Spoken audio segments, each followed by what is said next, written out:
Good evening. Welcome to the May 6, 2019 meeting of the Hingham School Committee. A bit of housekeeping to start. Please note that this meeting is being recorded and televised by Harbor Media. If anyone else intends to audio or video record, please identify yourself. Thank you. I'm Ed Schreier, and as the senior member of the school committee, it's my job and pleasure to chair the beginning of tonight's meeting to the point that we elect a new chair.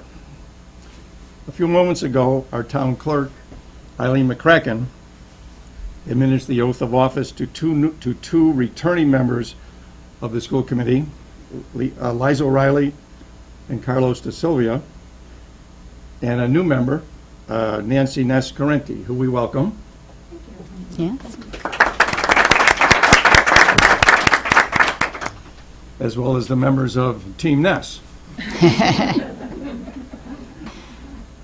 Some thank yous.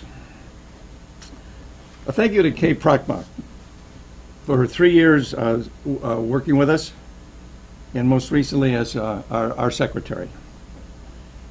A thank you to the citizens of Hingham for their continued support with the unanimous vote of our budget and the 3 warrant articles at our recent town meeting. Thank you to the 3 members of the Board of Selectmen for their continued support. Thank you as well to the support of the 15 members of the Advisory Committee, and a tip of the hat to the 4 aces. David Anderson, George Danis, Bob Curley, and Evan Chan. And thank you to the CPC for their help, and our liaison, Bob Mosher. And lastly, a thank you to the Capital Outlay Committee. I believe at this point we proceed into the election of the chair. It's my understanding that there's one person who has put her hat into the ring. So I'll make a motion to nominate Michelle Eyre for chair of the Hingham School Committee school year 2021? 19 and 20. 1920. 1920. Is there a second? I'll second that. Discussion? All in favor? Aye. Thank you. Thank you very much. That's my 15 minutes of fame. You got a good crowd. I'm impressed. Thank you so much. Why don't we? Stay, you want to stay here? We'll switch with that. Okay.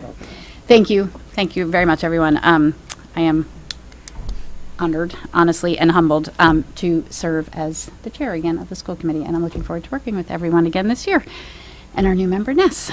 So, the second order of business is the election of a vice chair, and similar to the role of the chair, this race has also been, one person has been nominated, and that is Carlos De Silva. So would someone like to make a motion to? I'll make a motion to nominate Carlos De Silva for vice chair for the school committee year 1920. Second? Carrie, thank you. All those in favor? Aye. Congratulations, Mr. De Silva, the new vice chair. And Liza, thank you so much for all your help last year in particular. I was new to this role, so it was nice to have some of Liza's experience next to me. But I'm looking forward to working with Carlos as the vice chair as well, so thank you. And then we will move on to 1.3, which is the election of the secretary. And I believe there is also one candidate for the role of secretary, which is Carrie Nee. So thank you for putting your name forth for that. Would someone like to make a motion? Thank you. And a second? Thank you, Libby. All those in favor of Carrie for secretary? Aye. Terrific. Congratulations, Carrie. All right. Excellent. That's right. That's their role. Thank you. You want to switch around? You want to switch around? All right. Sorry. Now a little musical chair interlude for as everybody takes their new spots. Thank you, Michael. That's all right.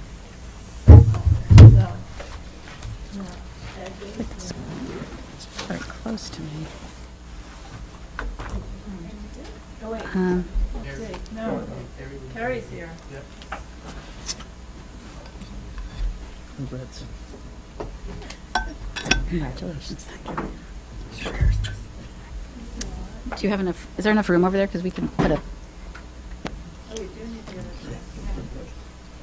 privilege Oh. of vice chair. I have my own blog. Oh, yeah. Do you need another chair? There is one, You right? know what? Give me that chair. Oh, try to chair. Use this and help.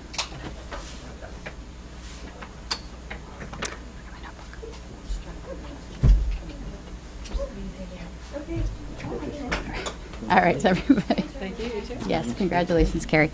Everybody good? Everybody have a seat? All right.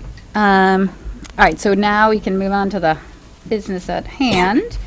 All right, so item number 2 is approval of minutes, but I don't think we have any minutes to approve tonight. So an OK is wrapping up a few last minute minutes, including last week's meeting. So hopefully we will have those in the next day or two. Carrie, do you mind just following up with her? Yep. Okay, awesome, thank you.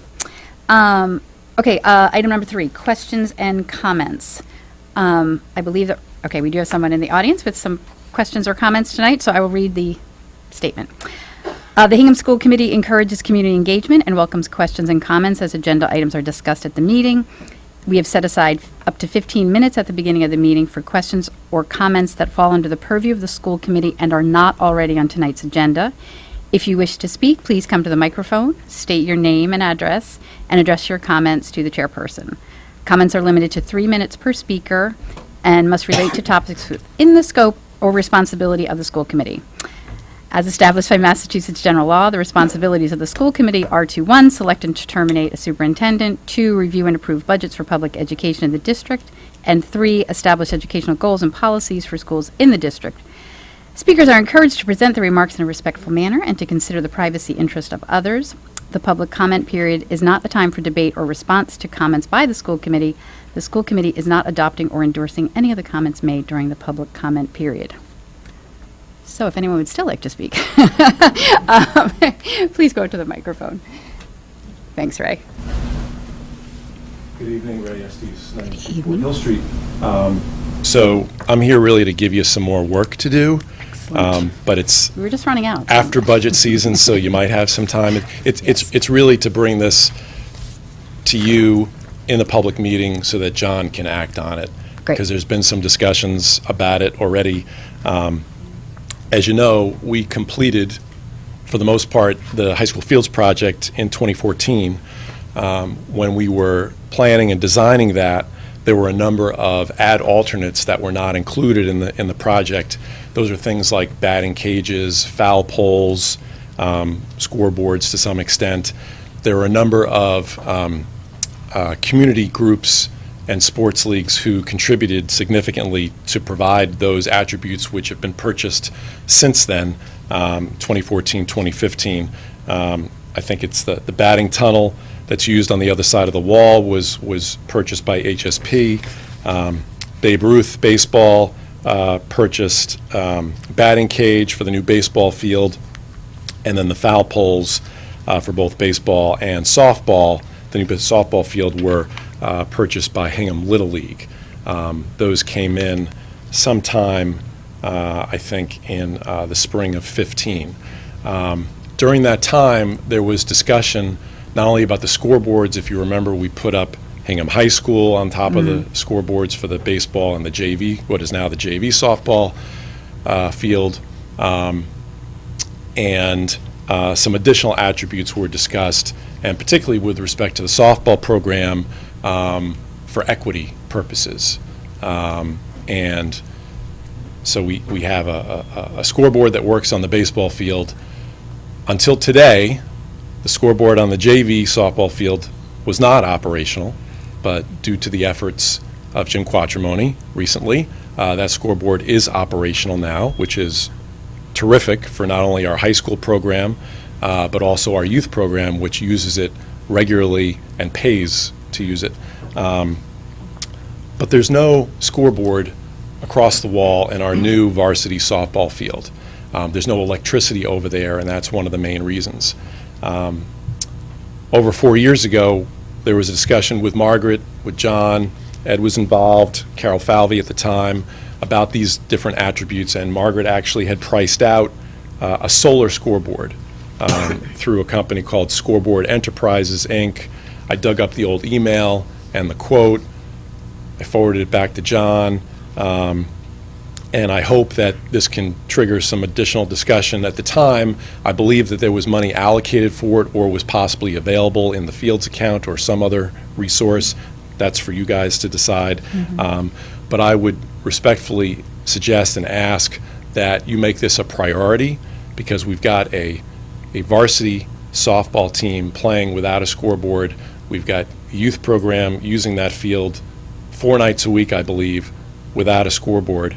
And I really think it's an attribute that's needed and one of the final things left from the Fields project to be completed, if it can be provided. I know you have a lot on your plate, very busy. There's a lot of money to allocate, but if there's a possibility to find this and to do it in the near term, whether it's this scoreboard that was quoted or another one, it would be, I'm sure, greatly appreciated. As you know, when folks get upset in this town, they go to social media.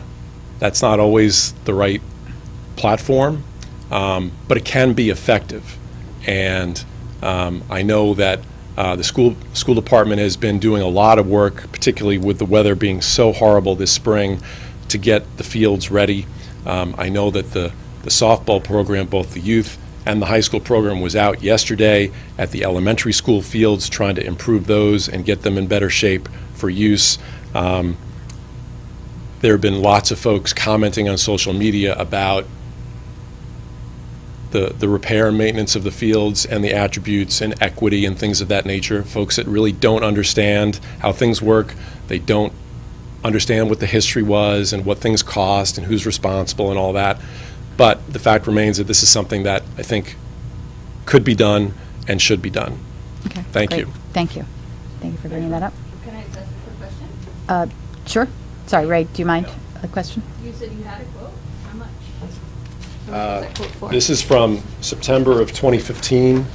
Margaret Conity, former athletic director, had obtained it.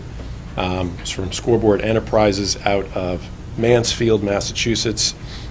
The scoreboard itself, which is solar powered, was $7,400, and then installation was just shy of $8,000, because it involves digging, it involves concrete slab, steel structure, because it's not just something you roll out because it needs Right. to be Okay. fixed. Okay. Great, Okay. thank you. Thank you. You're welcome. All right, thank you for that, Ray. We can, we won't talk about it right now, but we can certainly take that up and make it a priority. Ed, do you want to sort of, I will indeed. okay. Thursday, I made my first spring walk around the fields. I've been by a couple of times, but it's been so wet. And I walked over to the track. I wanted to double-check some issues we've had with patches on the track, and as luck would have it, timing is everything.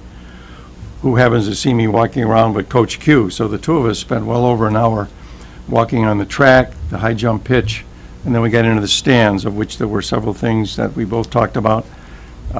We contacted our general contractor. Through Coach Q, I became aware of several of the things that Ray mentioned a few moments ago. So I went back on Saturday and actually walked the fields, and then went back on Sunday.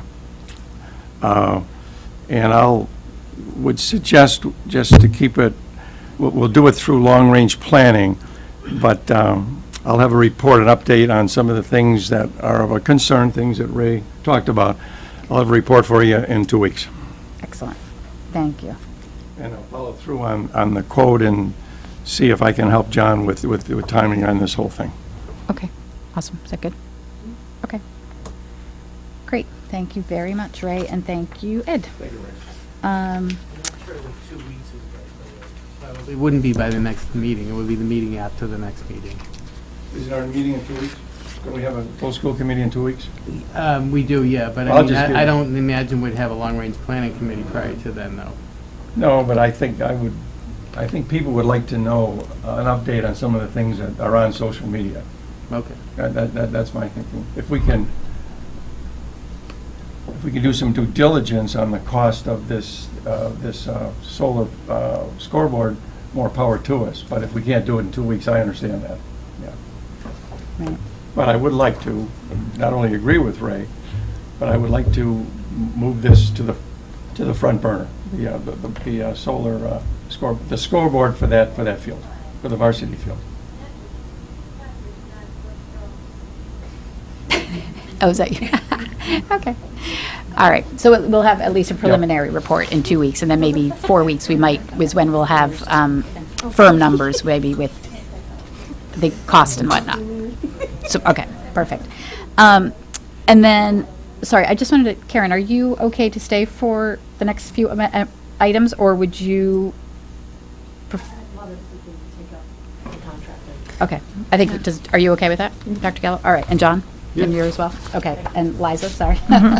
All right, so, sorry, we're going to skip ahead on the agenda to item 7, new business, 7.1, to act on the ratification of the proposed memorandum of agreement with the Hingham cafeteria managers and food service technicians.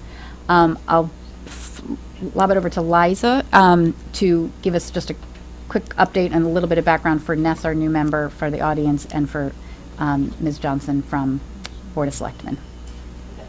So in our collective bargaining agreement You with gotta the use food tape. service workers, we had in the current fiscal 18 to fiscal 20 contract that if the Massachusetts minimum wage increased by 50 cents an hour or more, then at that time, the parties would agree to review the hourly wages, because the hourly wages are just above the minimum wage level.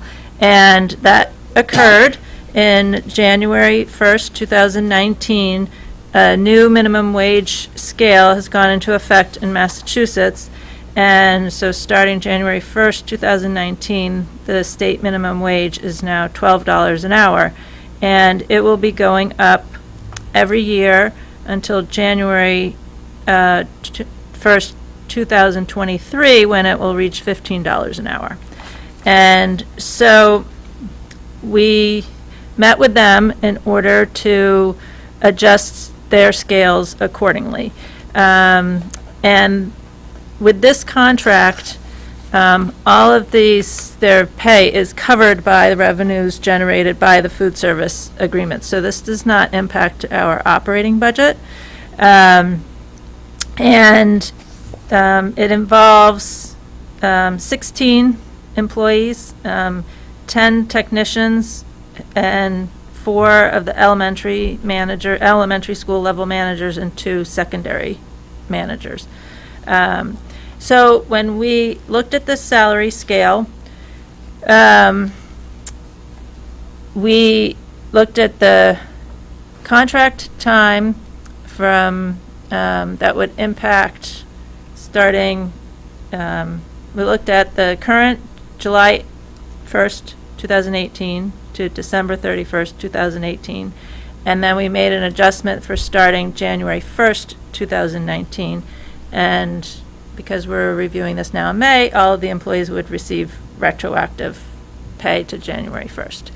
So we made an adjustment to the scale for step 1 at a 50-cent adjustment, and then steps 2, 3, 4, 75 cents adjustment, and the top step of $1 adjustment. And then in the subsequent years, we also decided we made that same adjustment for the following year, and we also still applied the 2% cost of living increase that was in the contract already.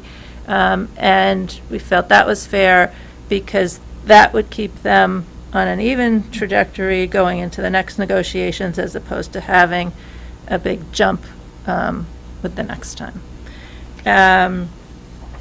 And so this was a proposal that salary negotiations had agreed with management, and then John Ferris met with them, and they were agreed. An attorney. And our attorney, and they agreed to it. And so, John, if you want to add anything.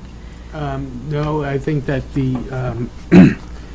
when you take a look at this, the impact on the base, the first year is only a half year, so it's about 2.4%, but then in the second year, it actually when I talk about the base, talking about the base of the current salaries that are there. In the second year, it goes up to 8.76. So for 2020, it represents an 8.76% raise, which is really the second half of the 19 in addition to the 20, which I think does a real good job of keeping it at pace, a little bit above minimum wage. So there's, the standards are not degraded over time. And I do think that it puts them in a real good position we're going to be starting negotiations again in 20 for fiscal 21 to 24. And this one we'll keep, I wouldn't expect that we'll have to go to a lot of extraordinary measures, because I think we got them to where we wanted to get to them. The comparables, there's like towns that are around here, and they're fairly comparable with us when you look at the total package. I mean, the benefits as well as the wages and stuff. So, you can always find some towns that have like really low wages. But when you look at the ones around here, especially a couple of, close by communities, they're fairly, they're directionally right in the area that we're in now. And we're not necessarily higher, we're a little lower, but they're within that area. The benefit packages are very similar to the contracts in the other towns as well. So, generally, I think that this was a very fair agreement. The food service operations are doing very well, and they have been doing very well over the past couple of years. They're doing well now as well. I would expect a similar year. So this operation can certainly handle it. And, it's getting more difficult to get employees now. As costs are going up, with the minimum wage going up, we don't want to be comparing to McDonald's or to CVS, so we do want to put a little distance between ourselves and the other, truly minimum wage payers. So, I think, from a business perspective, I think it's a fair thing. I think it's affordable, and I think it's appreciated by our employees, because we don't want to churn them all the time. We want our employees to be here, come, work and stay with us for the long term, to the extent that they can. We really desire that. And I'll add, this was the only contract that we have that had this opening in it, because they're so close to the minimum wage.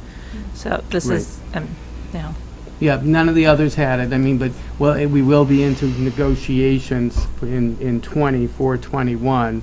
And we do have other groups that are on the border, not on the border, above, but I'm sure we'll hear about minimum wage as we negotiate this next round. Just want to add that I actually met with CUPA staff, and they're very pleased that we are honored what we established a couple of years ago. So this is the right thing to do, and I'm glad that we are doing it. Any other questions? Yep, go ahead, Karen. So I appreciate the opportunity to be here tonight, and I emailed with John earlier, not too much earlier, and he got right back to me.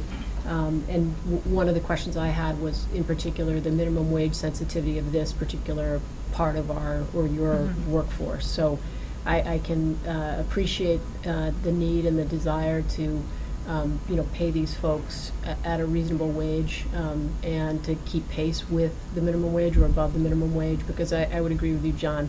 I think it's, first of all, it shows we value our labor, and second of all, I don't know about you all, but the folks that worked in food service when I was in school were part of the institution of the community, and so to, as you suggest, to keep churning doesn't make sense for the program, doesn't make sense for the operation itself. So, I think this did seem reasonable in light of the comparables and in light of where minimum wage is going in Massachusetts.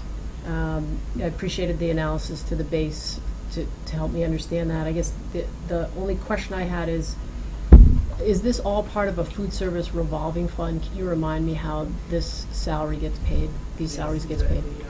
Food service is an enterprise fund in the town, so all of the money flows into that account.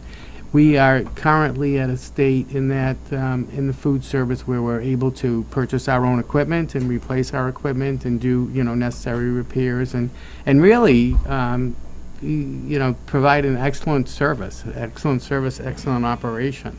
The past several years, our rates have been high. The past several years, we haven't had any rate increases because we had to increase them several years ago. I forget how many now. Could have been 5, but through the introduction of the POS and the service and the director doing a good job with the program, we've really increased participation, and the service level too. We actually have bonuses that are instituted for these personnel as well, and they're all incentivized for participation and for earnings or profit levels and stuff. So the program is really very, very successful.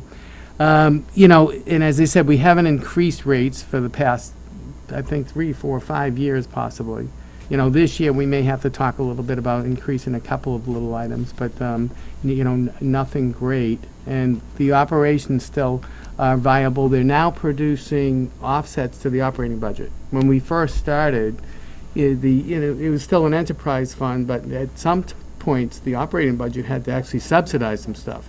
We're in a reverse state now where some of the earnings of that organization can actually throw support back to pay some of the overhead that they do. The gas for the ovens or so, or if we needed them to buy some tables for cafeteria and stuff because it's their business, or some some offset for payables.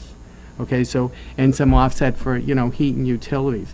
So we've been watching that account closely, and it's in a state now where it is at a profitable level. So I'm anticipating that over the next several years, some of those offsets will increase because there's more things they don't get charged for. They don't get charged for rent, but there certainly is an operation or a business there where it would be justified to take some of the earnings from that enterprise fund and move them towards the operating budget to, overall, help support some of the school budget.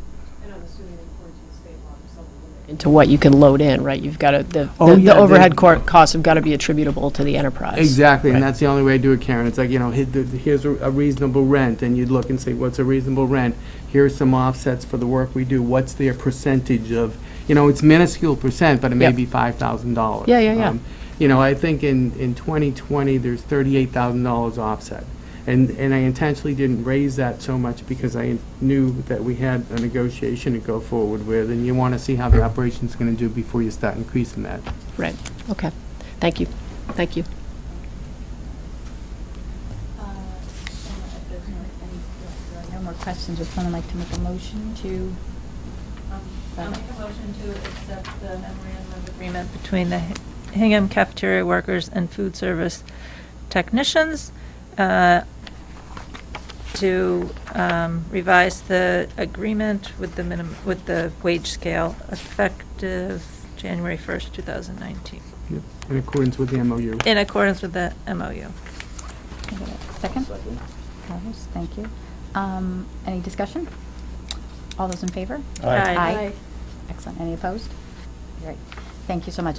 Thank you, everybody. And apologies, Karen, I'm sorry, I forgot to introduce you at the end of the table amongst all our maneuvering over here, so. I almost Good. didn't see you, you're so far away. So Karen Johnson, thank you for being here. Thank from the you. Board of Thanks for having me, Selectmen. and congratulations to everybody. Yes. Great, and Karen thank is our you. new liaison on the Board of Selectmen, so we'll be looking forward to working with you. I am as well. All right, great. Good night. Thank you, Karen. Yes. All right. Nesta, you might want to slide down a little. Carrie's sort of trying to take notes on a half a table up here. All right, so we're going to move, sorry, Katie, we're going to move back to item number 4, the superintendent's report. So you're on.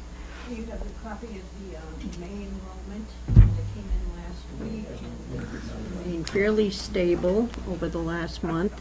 Our elementary enrollment is at 1906, and we ended last year with 1902, and we started this year with something less than 1906. So we're right on that cusp of the elementary moving from being a slight decline each year, the last 3 years or so, and now, according to our projection, will go up again. So So we have 1016 at the high school. I'm up at the top now, which you can't see at all in The middle school. Middle school, 1016 at the middle school. I'm sorry? You said 1016 at the high school, it's the middle school. Oh, at the middle 1016 school, right. No, this is the high school. It just isn't, this is 1016, it's the middle school, it's not the high school. Correct. I'm sorry. 1258 at the high school and the 1906 at the elementary. So there's not much change there at all. 85 youngsters would be about typical for this time of year in the preschool, and likely next year we'll be starting the preschool enrollment around 80, because that's been growing very slowly, but over time. I also have another printout of the kindergarten enrollment, and I'm going to mention this 3 times tonight, and in each of the 3 times it's a different number, because there are some packets here that aren't complete, and so in some counts they're there. The students are counted, in others in the building they don't count them until the whole enrollment is in, but largely the enrollment is there.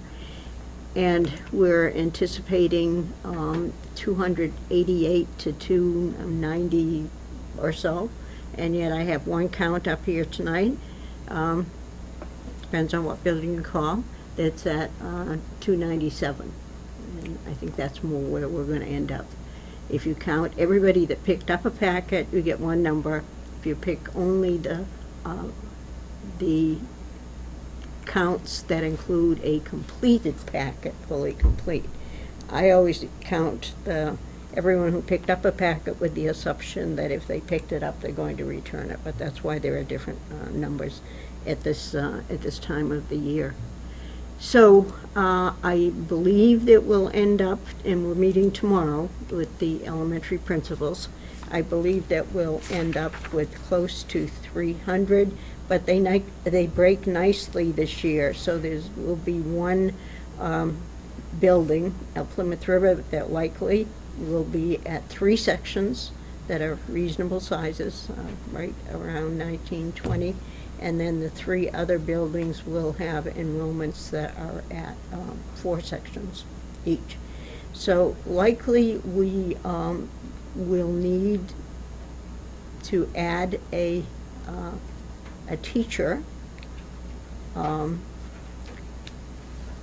but we have places, not many, but maybe 3 places in the elementary enrollment overall where we may be able to reduce 1 grade by 1 teacher, because the total enrollment at the elementary is projected to be a bit larger than it is today, and today was a bit larger than it was on April on April 1st.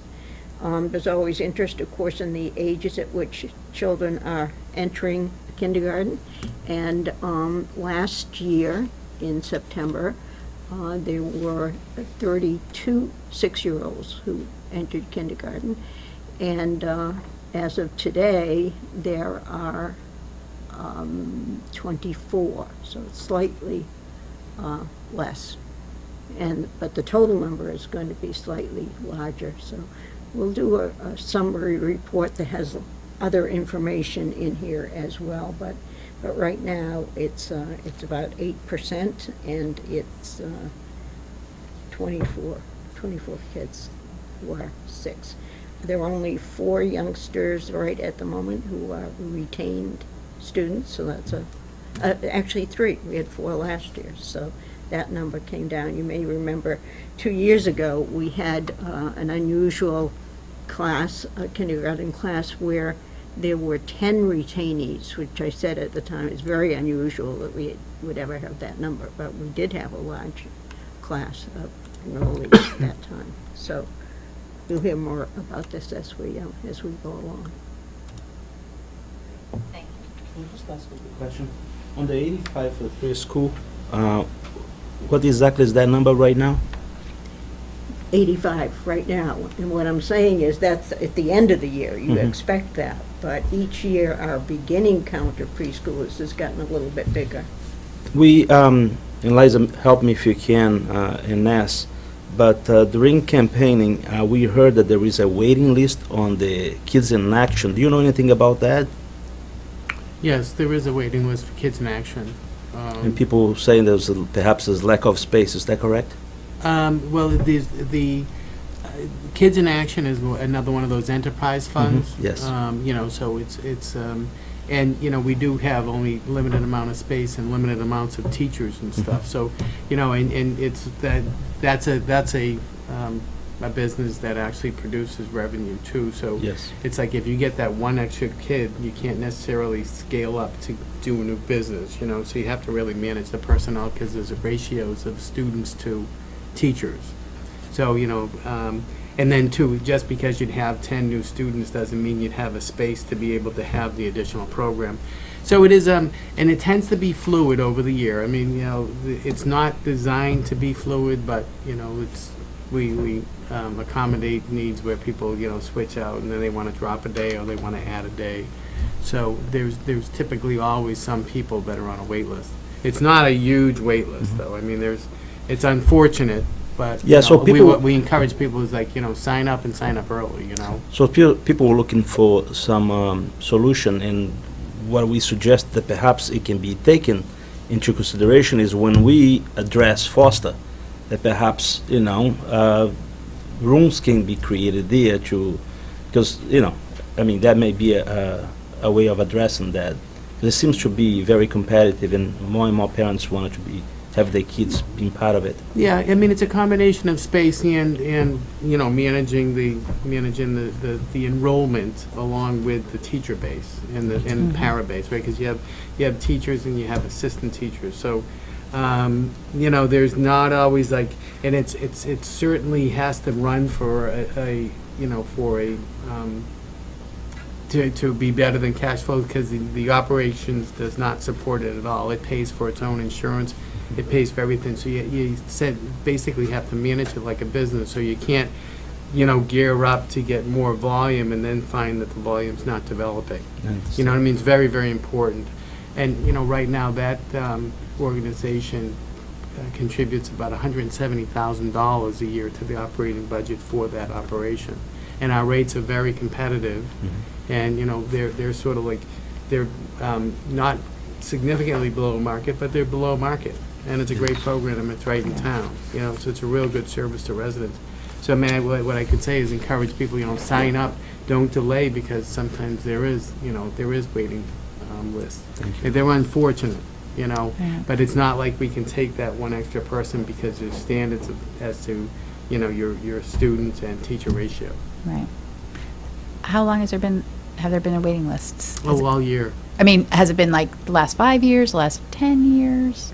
Do you Well, know? sometimes last year, we started out and we had a need for some more. We took some kids in the lottery. Okay. And I think by the time the year was a bit underway, it was fine. But we can't just make the line. We have to make sure we have enough that we know Oh, yeah. we can carry it through the year. Right. Because many of the parents, not all of them, but many of them use the Kids in Action because of a job. So you couldn't have a situation where it's just had to stop in the middle Right. of the year.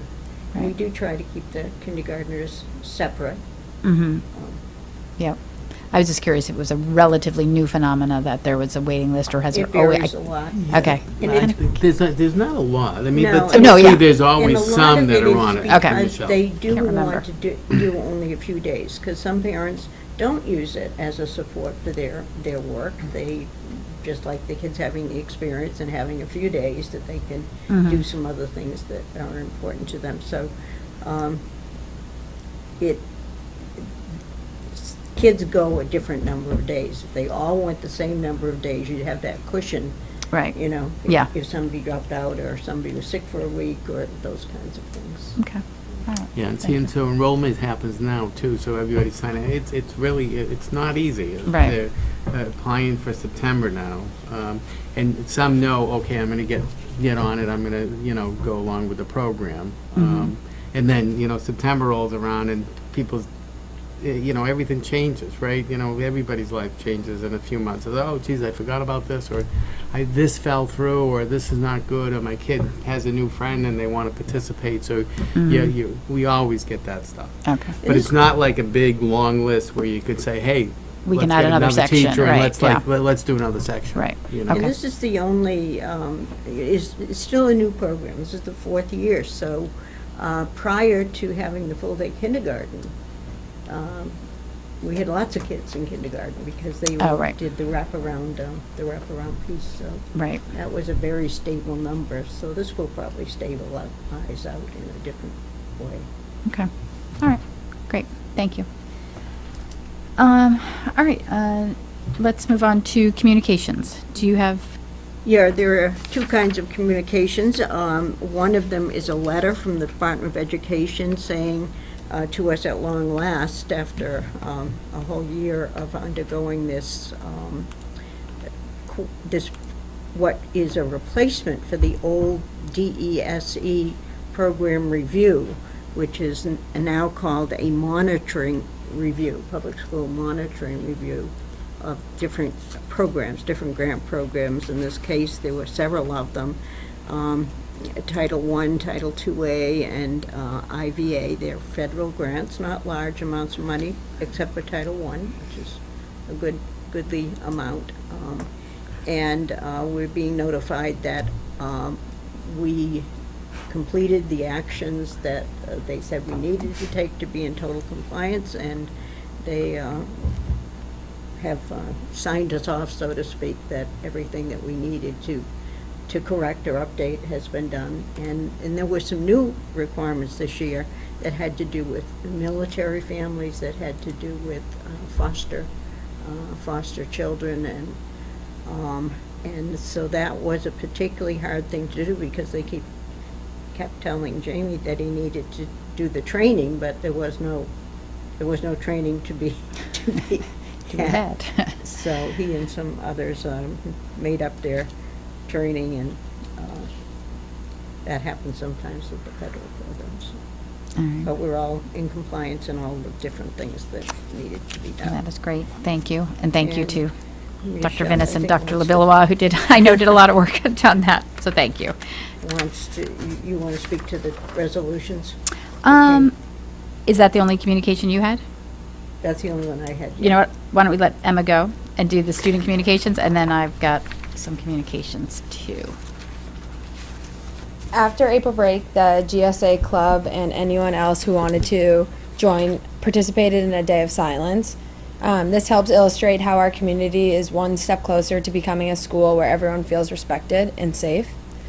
Our very talented music students, Rachel Ader, Rachel Warhofdick, and Molly Schwall, sang at the Symphony Hall this past weekend.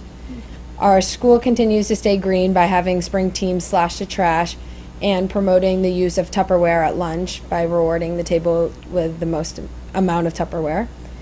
Due to the fantastic help from the guidance department, the juniors were able to have a very successful career exploration hour.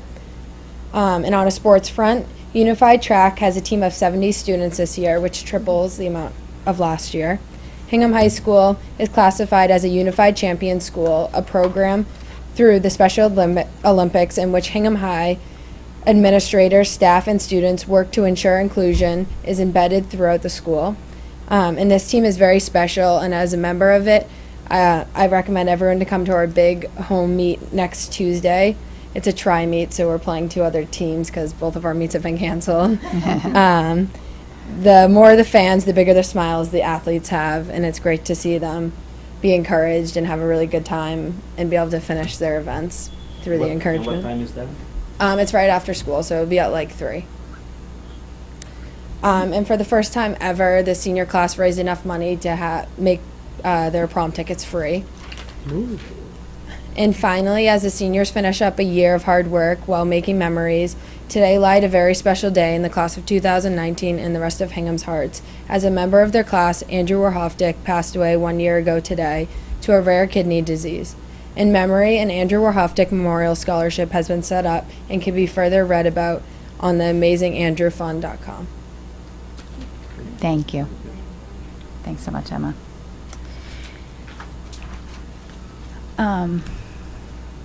Thank you. Sorry, I was just thinking about Andrew for a moment. So I have a couple of communications actually this evening. So one, June Gustafson can't be here tonight because she is at the HEA award ceremony for teachers in Plymouth County. And she sent me a list of the people who are being honored tonight, and it is a long list, but I'm going to read them anyway because they deserve it. So the Rookie of the Year honorees are Charlotte Passad from Foster School, Brian DeMarco from East, Kathleen Dollard from Hingham High School, Melissa Hamrock from Plymouth River School, Jackie McAllister from Plymouth River School, Jordan Perry from South School, Louis Pyers from Hingham High School, Jessica Sinanen from Foster, Melissa Tompkins from East, and Megan Wariski from South. And then honor awards are going to Charlotte Passad, again, from Foster, Patricia DeMartinez, South School, Erin McGrath, Foster, and Cynthia McKeon from Foster. And there is a special citation award for Carrie Beth Soraka from Foster School as well. So lots of great things. So that's really great news. So June was sorry she couldn't be here tonight, but she had something much better to be at. But speaking of June, she had several weeks ago had come to the committee regarding us potentially supporting or issuing some resolutions regarding funding for our public schools, and following up on our Day on the Hill that most of us participated in last week, where we went to the State House to advocate for more funding for our public schools. I had some communications over the weekends from some folks reminding us to consider these resolutions. So Pam sent them to you in your packets today. I drafted them up. I did run them by June Gustafson, and she was supportive, and I believe this is very similar language to what the HEA and MTA have done for their own resolutions. So, are people open to discussing this tonight? Yeah? Okay, awesome. So, there are two here. One is, and I'll read them aloud for the audience and people at home.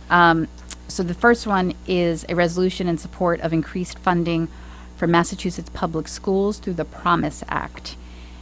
And it reads, whereas free public schools available to all students without exception are foundational to our democracy and are required by the state constitution. And whereas all of our students, no matter where they live, deserve high-quality public schools that teach the whole child and provide them with a well-rounded school experience that addresses their academic, social, and emotional needs. And whereas the state's foundation budget formula, which determines state aid to each district, has been woefully out of date for years, thereby underfunding our districts by more than $1 billion a year for essential educational services. And whereas the Promise Act would phase in an updated foundation budget formula, which would bring Hingham additional state aid.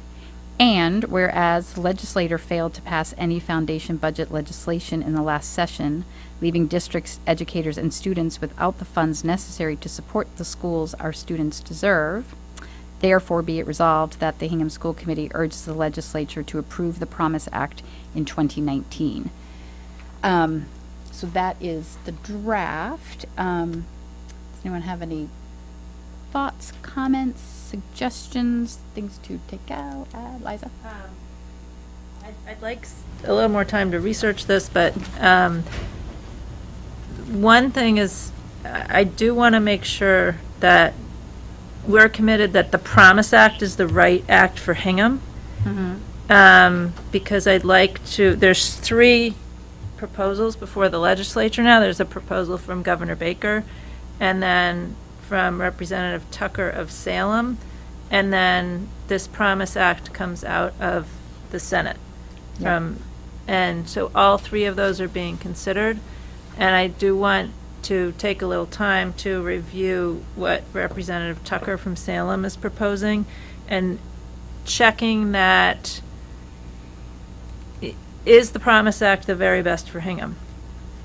It is very good for across the state and of what the state needs, but I want to make sure that if we're passing a resolution, that it's in the best interest of Hingham. And I don't mind passing a resolution asking for the increased funding and for updating the foundation budget review the formula. But I do want to take a little time to make sure that of what's before the legislature, we're advocating what's best for us. The other thing is I'd like to add in a line about encouraging the legislature to find more revenue. Because none of this will happen if there's not more revenue existing. So I would be glad to, I can provide more information, but those are my 2 thoughts on this. Okay. And I apologize that I didn't have time to do No, the that's- research prior to the meetings. No, that's okay. Just so everyone knows, we had just put these in the packet this morning, so this was new information. All right, any other thoughts? Carlos? Actually, my comments is going to be on the next one. Okay, so let's hold that one for a while. Do we have a deadline, or like, do we need to do this by a certain time, or it's too late? No, it's never too late.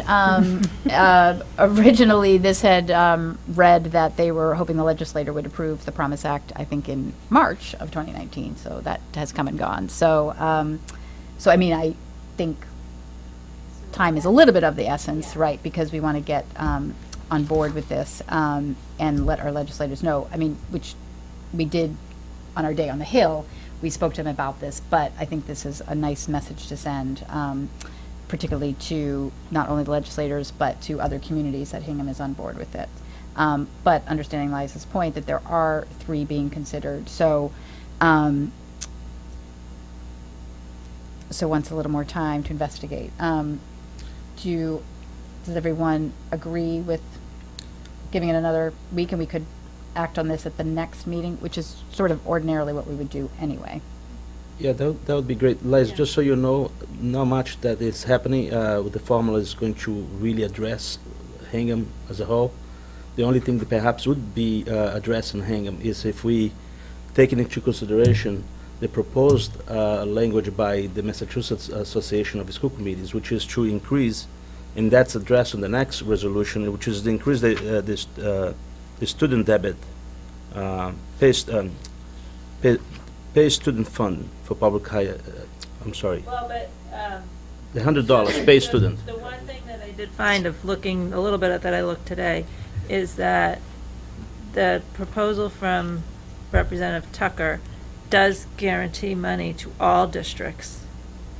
And I just don't know if the Promise Act guarantees money to every district, or if it's targeted more to lower income and the English language learners, and that because we're a high income district, I don't know what exactly we would get from the Promise Act versus the other proposal that guarantees to all districts. So it could be that the Promise Act is the right one. I just Right. I don't know yet. You don't know yet? Yeah, Okay. let's see if we can incorporate here the language that I had mentioned earlier, where is allocated $100 pay student across the state, regardless of how wealthy or poor the district is. Yeah. Okay, all right. Yeah. All right, so it looks like everyone's in agreement that we are supportive of this, and we can act on it at the next meeting with a little more research that Liza sounds like she's volunteering to do for us. All right. There is a day Yes. of action that the MTA is doing. Yes. On the 16th of May. Yes, thank you. So that is a good reminder, Ness. Thank you. So May 16th, there is the, Rare red for Ed? Is that yeah, the- Rare Red for Ed, and then a rally at the State House from 5 to 7 p.m. On May 16th. And I believe there's a bus going in from the high school. I'm looking at the teachers if they know this. I'll confirm that. No, okay. June had mentioned, okay. June had mentioned there might be a bus if people want to sign up to go in on the Hingham school buses. Okay, so we would, Well, if I understand it, and the first I saw this was frankly when I came into Yeah. tonight's meeting, to be perfectly honest with you. There are three, my term, competing propositions. Would you say that's a fair statement? Yes, there's Three. three proposals to. Three proposals. Would it be possible, now giving you extra work, that we could, rather than vote for it, but get a summary of what they involve? Yeah. That's what I'd like to see. yeah, Yeah. okay. All right, that's fair. What's the difference between a promise and a cherish? Right, all right. Okay. Do we want to hold on both of them then? Or do people want me to read the Cherish Act one? So the Cherish Act is relating to public higher education in Massachusetts, so it doesn't directly impact Hingham elementary and secondary schools, but it is related to helping students get off on the right foot, not having so much college debt. And since we do have a large percentage of students going on to colleges in Hingham, this would benefit students. But do we want to do them both together at the next meeting? I'd like to. Consensus? Okay, all right. So I won't read this now, the Cherish Act resolution. We'll read them both at the next meeting on May 20th. And then we can vote on both of them at the same time. So if anybody has any, does anybody have any questions on the Cherish Act one that we should think about now? Libby? I'm not sure which one this pertains to, actually, but Carlos, you said something about the $100. No, for no, I people. actually addressed on the other one. Michelle is right. This is more addressing higher education than anything Right. else. So that language that you're suggesting, the It's $100, for the one that goes Liza's into going the to take a Promise look Act. at it, yes. Okay. Okay. All right. Okay, great. Then we will act on both of those at our next meeting on May 20th. Thank you. That is all I have for communications for me. Sorry. So, we have had a vote planned for the school calendar for next year. And we did have a draft of that at the meeting that was prior to town meeting. And we made sure that Jean Gustafson received a copy, and normally she brings that to the executive committee so that people can see it before we take a vote. Now, June is not here this evening, and she was out last week, so I know Pam has tried to get her to make her aware of the letter that came last week from Eileen McCracken. And Eileen wrote us a letter, as in her role as town clerk, and asking that we cancel school on the day of the presidential primary, which is March 3rd, at the middle school and the high school, because those are the buildings where there is voting going on. We did this 2 years ago at the high school. And the reason was that on a presidential election, which is on a working day, there are a couple of really crunch times at the high school. And that was the first time that we had done a cancellation. Also, one of the first few early times that we did the new travel pattern and had the voters enter into the back of the gym to avoid their having to go through the building, which was trying to fix another problem that we had, which was people being concerned about people kind of wandering through the school, either by accident or just interested in what goes on there, and causing concern, being strangers in the halls. So we changed the traffic pattern to around the back, had them come in at the back of the gym, and that worked well. But during a couple of crunch times during the day, in particular, early in the morning when people try to go to vote before work or school, they like to get there early. And also, I fear what the other thing that happened was they'd only had, a couple prior experiences with this new voting pattern. So not everybody follows directions that are given, and so many of them ended up parking in the wrong places, and then ended up having to take a long and unfamiliar route to get to the actual voting area. I honestly believe that the parking in the back and using that back entrance is a good plan, but for a very large voter turnout, which there would be at a presidential election, that brings, it does present a problem at certain times of the day. So she has asked, and I think that Eileen sometimes suggests things, but she doesn't often ask for things, and so I think it's a reasonable request. However, personally, and this isn't going to be my decision much longer, but personally, I don't like schools off during the school year. It adds a day onto the summer, and you all know what happened last year in those very, very hot days that we had just before school started, actually before the classes actually started. So the one other time that we did this at the middle and the high school, it meant we had to work on a plan so that all the students would get out at the same time, even though we don't want to cancel a day of school for the elementary. So we have to work on that and how we can make it work without canceling more than one day, or having to go to school on a Saturday, which we did one year, and that was very, very strongly debated and not favored at all by the teachers.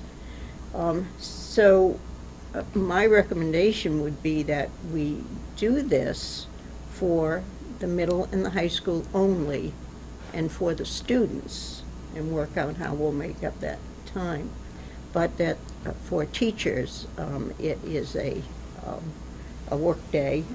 Last year, what we did at the high school, for example, the last time, which was 2 years ago, was the teachers did a come late day and had a professional development day that day.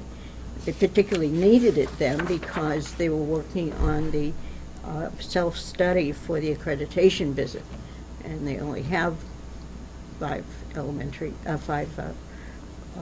professional days anyway, so really couldn't afford to lose a professional day. Because if we don't do that, then we end up with the middle and the high school, the teachers having another day beyond the one, and I don't know that anyone's going to be in favor of that. But I can't say that June knew about this. She was out on Friday, and we couldn't reach her today. And so I don't know what you want to do about actually taking a vote tonight. We've, typically taken a vote the first week in May, and that's mainly because people start calling us in October and November to find out what the vacation schedule is for the year that we're in. So, So, Dr. May I? Yeah. Dr. Gallo, so the early release day, the next day, what time is that? What time is the early release? well, it depends. We haven't put into, this schedule doesn't yet have in it the professional development schedule. So what we would do is we'd switch a day at the middle and the high school. Because, obviously, I suggest that we don't vote on this today because we want to discuss this with June and make sure that she is given an opportunity to answer. But one thing that I would like to propose, perhaps, that we're looking into do something with, instead of having an early release day on the 4th, that you utilize the half a day on the 3rd, and so you don't keep the professionals here for the whole day. You keep them here just for half a day. And perhaps, we are looking into doing a retreat eventually. Maybe we can use that up to do a retreat collectively with the school committee and everyone else. I'm not sure if that would work. Well, I think the issue is more of the students and the parking, the only thought that I was on a similar vein, but I was thinking, could you do, would Eileen think it would be would it work if you did a late start day? Yes, On that's this what- 3rd? yes. Okay, and then at least the morning busy hours are, the morning hours for the voters aren't tying up in the parking lot. The kids aren't getting there until Right. 10:40, 10:30, is that what time? Yeah. So, but I would agree, I think we should wait and hear June's thoughts on it and give her some time to chat with the Yeah. executive board. Is that- And whatever happens there, one of the things that I would like to request also that on that day, that, we are asking for to have no activities around that time, that we also don't have activities around the fields. Because, a lot of the time during the election day, we are setting up the schools with other activities. And it's not serving any purpose, closing the school and having other activities happening, such as sports and other, another events. Right, Because the reason of doing this is because of the parking lot. right, right. It's a problem, I think it'll be fine in March, because spring sports haven't started. Yeah, that's kind of the ideal time. But the sports that would normally be in In the fall. November. auditorium Right. cafeteria, they need to, the problem here is that our release day is on the Wednesday, and so that would be 2 days, one no school day and one day that's, Maybe we can Release day. work that out. Right, but we could eliminate the release day, Yeah. and we know long enough ahead, which is good, yes, so that we can plan them that way. okay. All right, yes, Liza. Can we vote on everything except this? Yeah, we could, because she's had that now since the night of town meeting, so I'm sure that the schedule itself has Either been- that, or I would like to put this up on the website with an explanation that this is the draft, that people can plan their major vacation dates around, and that we're waiting to reconfirm the Super Tuesday primary Right, date. and also, we can do it at the because- same time as when we add the professional day schedule to this, Yeah, because, because that will change. I'm with you. I hear what you're saying, Liza. I think the only thing that I would say we should post is the vacation schedule. Like, because, right, like, just no other dates, just say, we are confirming April vacation will be this week, February Right. vacation will be this week, and leave the other, because that's what people agree. need to people, know. because people be like, it said June 15th was the last day of school. What do you mean it's the 16th? Yeah. So if we just put the vacation dates, that's really what people are looking for, right? Yeah. School will start Yeah, on the that's a good- Tuesday that's a after good and compromise, too. do the vacation weeks. And I would like the committee to note that I did have time to look this up. In 2020, we need to be prepared, so that March 3rd is the Super Tuesday primary. Yep. So that's gonna be a busy day, even though it's a primary.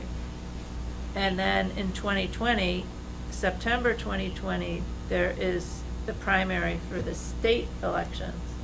And then November 3rd, 2020 is the presidential election. And so we're gonna have to Well, she, probably close school that day as well and think about September. So just for everyone and planning ahead already to next year, we'll have those big days. I did ask her about the September one. She felt that would be okay. She Okay. doesn't anticipate as large a turnout then, but definitely the November I don't remember. Yeah. Okay. election. All right. So, But there'll be confusion. because Right. Elementary will be in school and and, they may not be.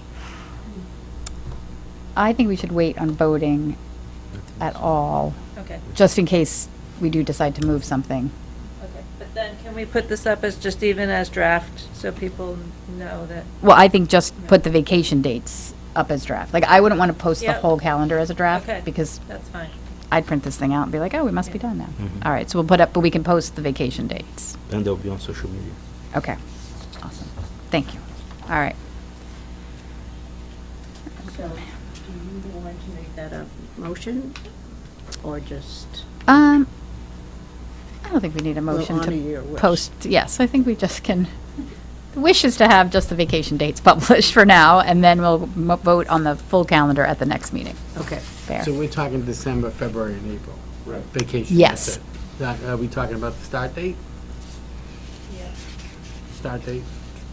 Potentially. I think it's mostly the The vacation vacations, days. because We'll people just go do the- let's just away post the and vacation want to get the days. tickets and. that kind Yes, of thing. so the December break, Yep. the February break, and the April break.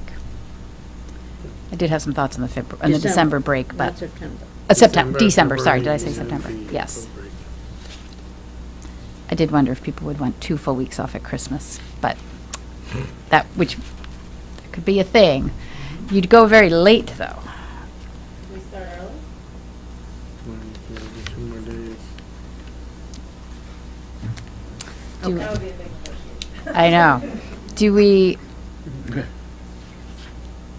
Should we Okay. call them preliminary? yeah, definitely call them tentative vacation dates are these, in case we do decide to, because it does seem sort of sad to have to come back to school on Thursday, January 2nd, when you could take the extra 2 days.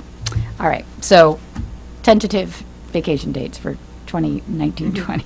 All right, thank you. All right, we're moving on to new business. We did the contract, so now, item 7.2, to hear the Science Department program review. Thank you. Dr. Roberts, how are you? Good, thank you for being here. Thank you.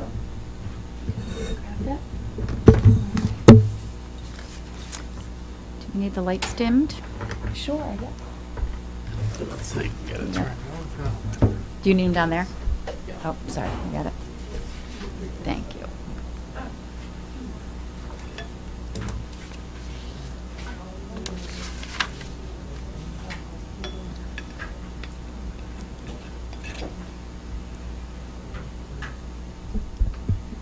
Great, Can okay. you see it? I can, thank you. Yes, yeah, that's fine, great. And actually, I did want to thank several of my colleagues that joined us this evening and promised to do an interpretive dance to She Blinded Me with Science. So, yes, so thank you for that. But I am, in all seriousness, very proud and pleased to be presenting our science program review tonight, and did want to acknowledge all of our science colleagues, K-12, who contributed to the report. As Michelle mentioned earlier, this evening is the Plymouth County Educators Banquet, and so many of our science colleagues are there. But all of our staff did contribute to the both the written presentation and also the slideshow this evening. And I did want to acknowledge Eileen Sharkey and Dan Kuhn, who are here from our science department this evening. And so, in order to kind of just give us a reference point, I did just want to start with our mission of our science department, which is to educate citizens who are scientifically literate, who can problem solve and make decisions. And also, we have another goal, and that is to inspire future scientists and STEM professionals. So I do think that science teachers would argue that we do have the most terrific job because children are natural born scientists. So our job is to fuel that fire that the students already have, to foster that innate curiosity that they have. And so really, again, our job is just to foster that natural inclination. And so in order to kickstart our program review, I did consult with some experts, and those would be some of our first graders who wanted to share with everybody their thoughts and feelings on science. There you go, that was what you heard earlier. I'm an engineer, so I can learn what's in the universe. When I grow up, I will be able to, learn to be a marine biologist by watching the I was learning that Is that the speaker? Yeah. I want to be a vet technician. I love learning about babies. Did you know when these kids are upside down while they eat? I want to be a biologist. I like to Oh, no, you don't have these. I don't have the right adapter for that. I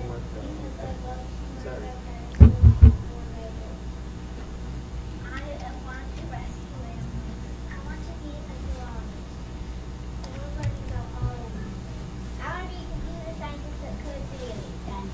And there you have it. So again, some of our first grade scientists sharing the things that they find most exciting and interesting about science.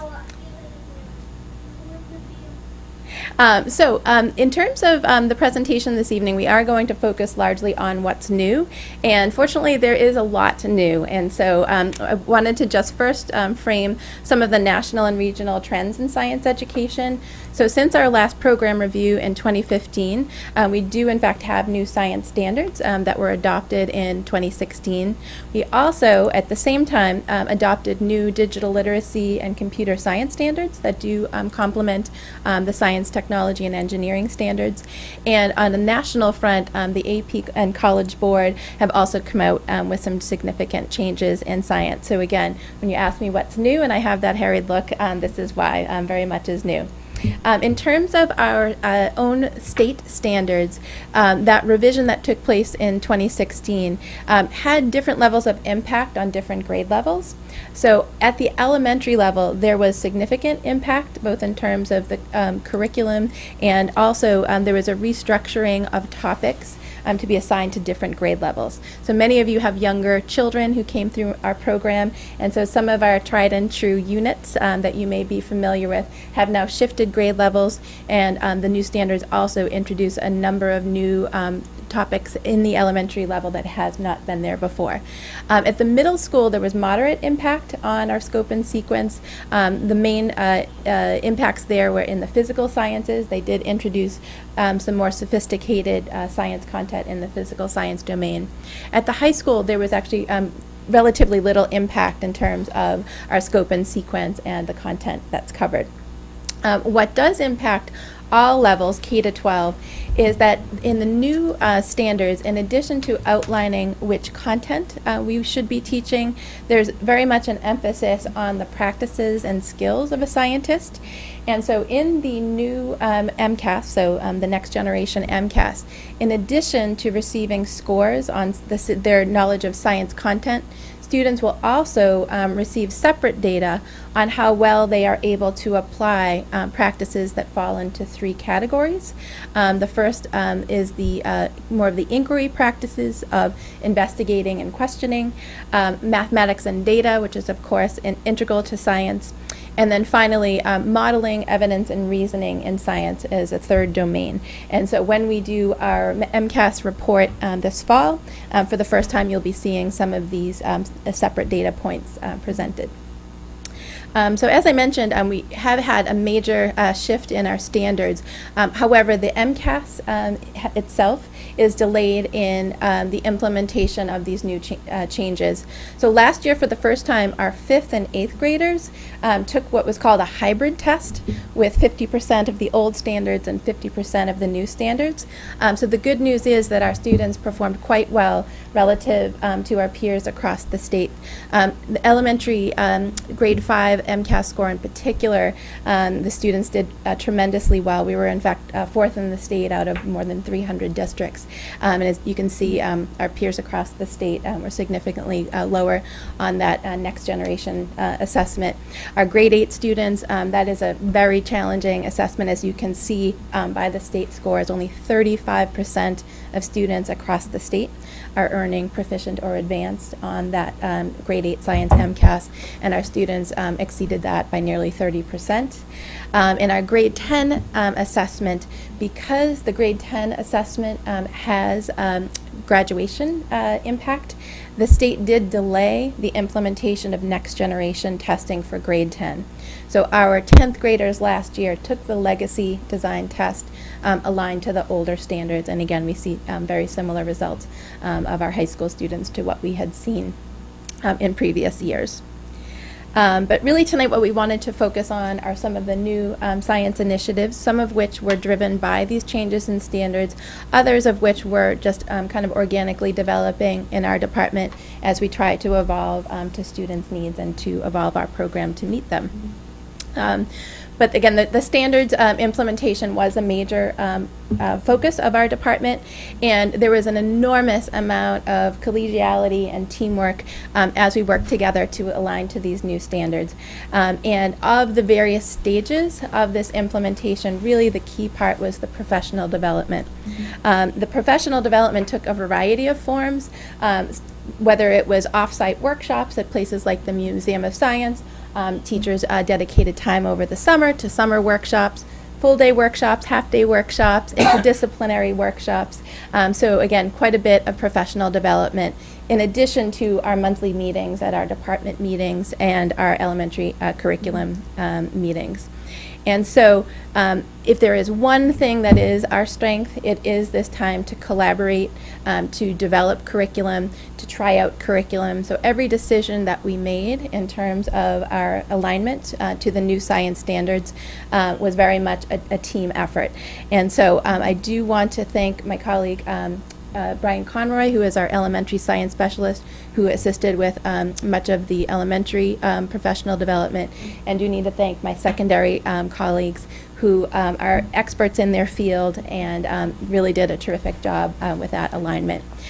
For this professional development, I just wanted to stress again, in addition to in-house PD, we did reach out to a number of area partners to assist us in this work, ranging from Museum of Science, Tufts Center for Engineering and Education Outreach, Leslie STEAM Lab, Trustees of Reservations, the Weir River Watershed. So again, reached out to a number of area partners as we worked to align to the new standards. And so won't bore you with all of the nitty-gritty of the curriculum details, but suffice it to say that at the end of that multi-year implementation plan, we do now have a brand new elementary science scope and sequence that is significantly different from prior iterations. At the middle school, again, the changes weren't as dramatic, but we do have several new physical science units that, again, are much more rigorous and sophisticated. And the big news in our middle school curriculum is the emphasis on those technology and engineering standards that are, in fact, 1/4 of our standards. And so I'll speak a little bit more about some of the unique STEM programming that we have been offering to align to those technology and engineering standards. But again, at the middle school, those were the primary changes to our program. As I mentioned, the high school science scope and sequence did not have significant changes. That grade 9 to 11 sequence remains the same. And again, we really pride ourselves in our range and richness of elective offerings in those upper grades in junior and senior year. And again, that continues to be offered. Again, not to bore you with the curriculum details, but did just want to mention that for each one of those units that we saw, our staff worked diligently to develop very rigorous unit guides at all levels. And so again, each one of those boxes that you noted does align to a collaboratively developed unit guide. And in those unit guides, the primary focus that we had were those science practices. And so we were ensuring that with each new topic developed, that our students were getting their hands right into some hands-on investigations, analyzing mathematics and data, and using those evidence, reasoning, and modeling practices. So as I mentioned, in addition to the new science standards, it's rare in education that having two things at the same time is a good thing. But for this particular confluence of events, it actually turned out to be a positive. So at the same time that we were developing our new science curriculum units, we also as a district were tackling the K-12 computer science and digital literacy standards. So as we were developing brand new units anyway, we were able to leverage the excitement around the computer science and digital literacy initiative in order to weave those two together. So the one thing we can't do is create more time in the day, and so when possible, again, the interdisciplinary approach is what we're going for.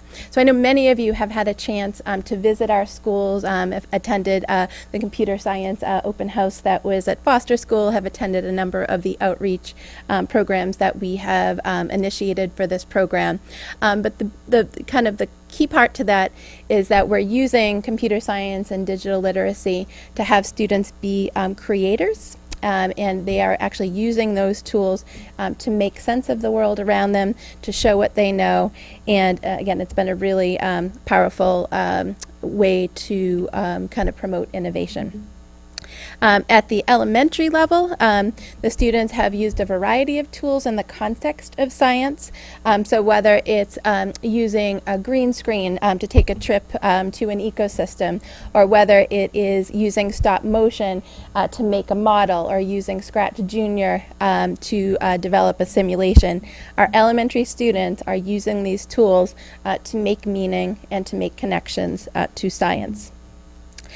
Just a couple of sample videos and projects to give you a sense of what it looks like when we're talking about computer science and digital literacy in the elementary schools, complementing science. So this is a historic landforms project that we had always done, and just simply used the digital literacy and computer science tools in order to really make that come alive for students, and again, have them be creators and having a different way to show what they know about a given topic. At the secondary level, we already had a fair amount of expertise within our ranks because our science teachers in many cases are coming from industry, coming from research fields, coming from really strong academic backgrounds before they land in the classroom. Our teachers already had an affinity for this kind of digital literacy and computer science work. And so what we are grateful to is Hingham Ed Foundation for providing the resources that helped us to accelerate projects that might have taken us a bit longer. So again, many of the things at the secondary level were already in the pipeline, were already on our wish list, and we are grateful to Hingham Ed Foundation for helping us to accelerate some of these ideas and move them along more quickly. And so at the secondary level, again, students were using things ranging from computer coding, robotic devices, a variety of sensors and so on, to create projects that demonstrated their knowledge, and also help them to really model much more complex and sophisticated content and communicate it. So that is oftentimes the most challenging thing for a scientist. Scientists are usually all about their data and all about their investigation, but what they struggle with is communicating that to the public. And so again, using some of these tools helped our students to really work on those practices in particular. So I did just want to loop back to what I discussed earlier with regards to our middle school STEM initiatives. So as I mentioned, our department has historically done a terrific job with the science practices and the science content, which is about 75% of our standards. But there were this others 25% of the standards out there, the technology and engineering standards. That is something that we have been working on very diligently. And so back in 2016, for the first time, we did offer a special grade 6 STEM exploratory course that all of our 6th grade students experience that is really focusing on those engineering skills. And so students are engaging in projects like using a robot to build a chariot to engage in a race. They are building various accessories to help them on a Mount Everest trek, so engaging in real-world challenges. This course has been so successful that from pretty much the minute it launched, students and families were asking, so when are we going to scale this up to 7th grade and 8th grade? And the answer is this year. So this year, for the first time, after using that really successful model of our grades 6 STEM and literacy lab exploratory, we were for the first time able to offer a grade 7-8 STEM elective. And so in our maiden voyage of this, we had about 100 students sign up for our trial run this year. And it was very successful, and that is kind of a major budgetary ask down the road. We are hoping to expand that program as budget allows in the future. I wanted to just mention that our grade 6 STEM teacher in particular has produced a variety of videos and so on. I didn't want to share them all this evening, but they're something that are embedded in the PowerPoint, which will be shared. So if you wanted to get more of a sense of what our students are up to, please take a look at some of the additional videos that are here. So also in that STEM elective, again, what we're really working on are those communication skills. And so we have also been able to leverage some of the great new facilities and resources afforded to us in the new building. And so, for example, the new distance learning theater has been a great resource for our grade 6 STEM students to present their engineering projects, to give a marketing sales pitch for their invention and so on. And so again, in addition to the new curriculum, having these great new resources at the middle school have very much so been put to good use. The other middle school STEM initiatives are kind of too numerous to mention, but in the spirit of enrichment, we have a variety of new initiatives. With the partnership of the PTO, we do have classroom aquaponics systems that have been piloted and are now being scaled up to additional classrooms. We do have our grade 8 classes have a Head Start program for an endangered species of Plymouth red-bellied turtle, so that's again something else to light students' fire in science. We have also formed partnerships with some other local organizations to come in and do some enrichment. We recently had a great presentation by Pfizer Incorporated where the students did a simulation of starting up a new drug discovery company. And then, of course, we have had a history of student travel at the middle school that supports science and supports that enrichment, and that program continues. At the high school, many of the initiatives that were started around the time of our last program review are really now bearing fruit. So at our last program review, I spent a lot of time talking about our brand new biotechnology program that had just been launched. And since that time, we have actually been awarded an Innovative School of the Year award by the Mass BioEd Foundation for not only the biotech elective offering that we have at the high school, but also we have infused biotechnology throughout our 9 to 12 life science program. And as part of that recognition for the Innovative School Award, we did receive an additional $5,000 grant that allowed us to purchase some additional equipment that has allowed us to now expand these offerings even further. Other science initiatives, again, that kind of begin to plant the seeds for our last program review include our brand new greenhouse at that time. And since that time, we have been able to offer a new botany elective at the high school. It has also been complemented by a group of about 40 students who formed a new botany club that meets before and after school to help care for our raised bed gardens and our greenhouse. We do also have now a partnership with the Food Services Department. We have new classroom grow towers that are pumping out produce that is in fact served in the cafeteria. So again, many things literally blossoming and bearing fruit from that project. Other kind of interesting enrichment opportunities that we have, I think we're one of the few high schools that I'm aware of that actually does have an active observational hive and beekeeping club. So again, that's very much in keeping with our focus at Hingham High of promoting green initiatives. Other initiatives that we are continuing to foster is we do have relationships with a number of area environmental groups, including some of our local watershed associations, the Department of Marine Fisheries, and this allows our students to literally get their feet wet, both in our local stream at the Union Street Bridge and also over at Foundry Pond. We have a research site there, and students have been doing everything from head starting an endangered species of fish called the rainbow smelt to monitoring river levels, which are high after all the rain we've had, and so really participating in this real world work. Other exciting news at the high school, we did recently reinstall our high school rooftop solar panels that blew off in a storm several years ago. We partnered with a company called My Generation Energy that not only replaced what was there, but also donated additional solar panels to allow us to compare different types of solar panels, to use them as more of an educational tool. And so we'll be able to monitor the production of electricity by each of the types of electricity panels, again, making some great curriculum connections there. And around the time of our last program review, I was telling you all about our fledgling robotics team that now is a force to be contended with.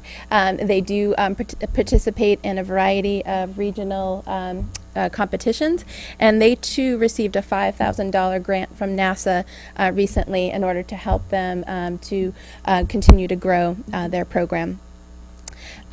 Other of our initiatives have actually been student-driven. So we had two different group of students approach faculty members wanting to start new clubs. And again, we're all about evolving our program.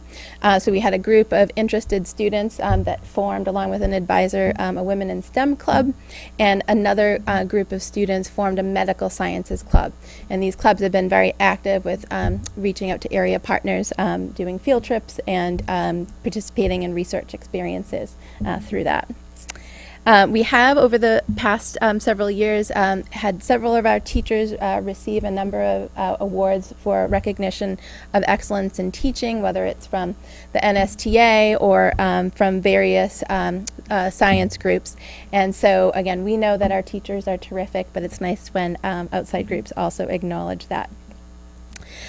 So, with that said, I just wanted to highlight our program strengths, which I think hopefully will be evident to you from our slides.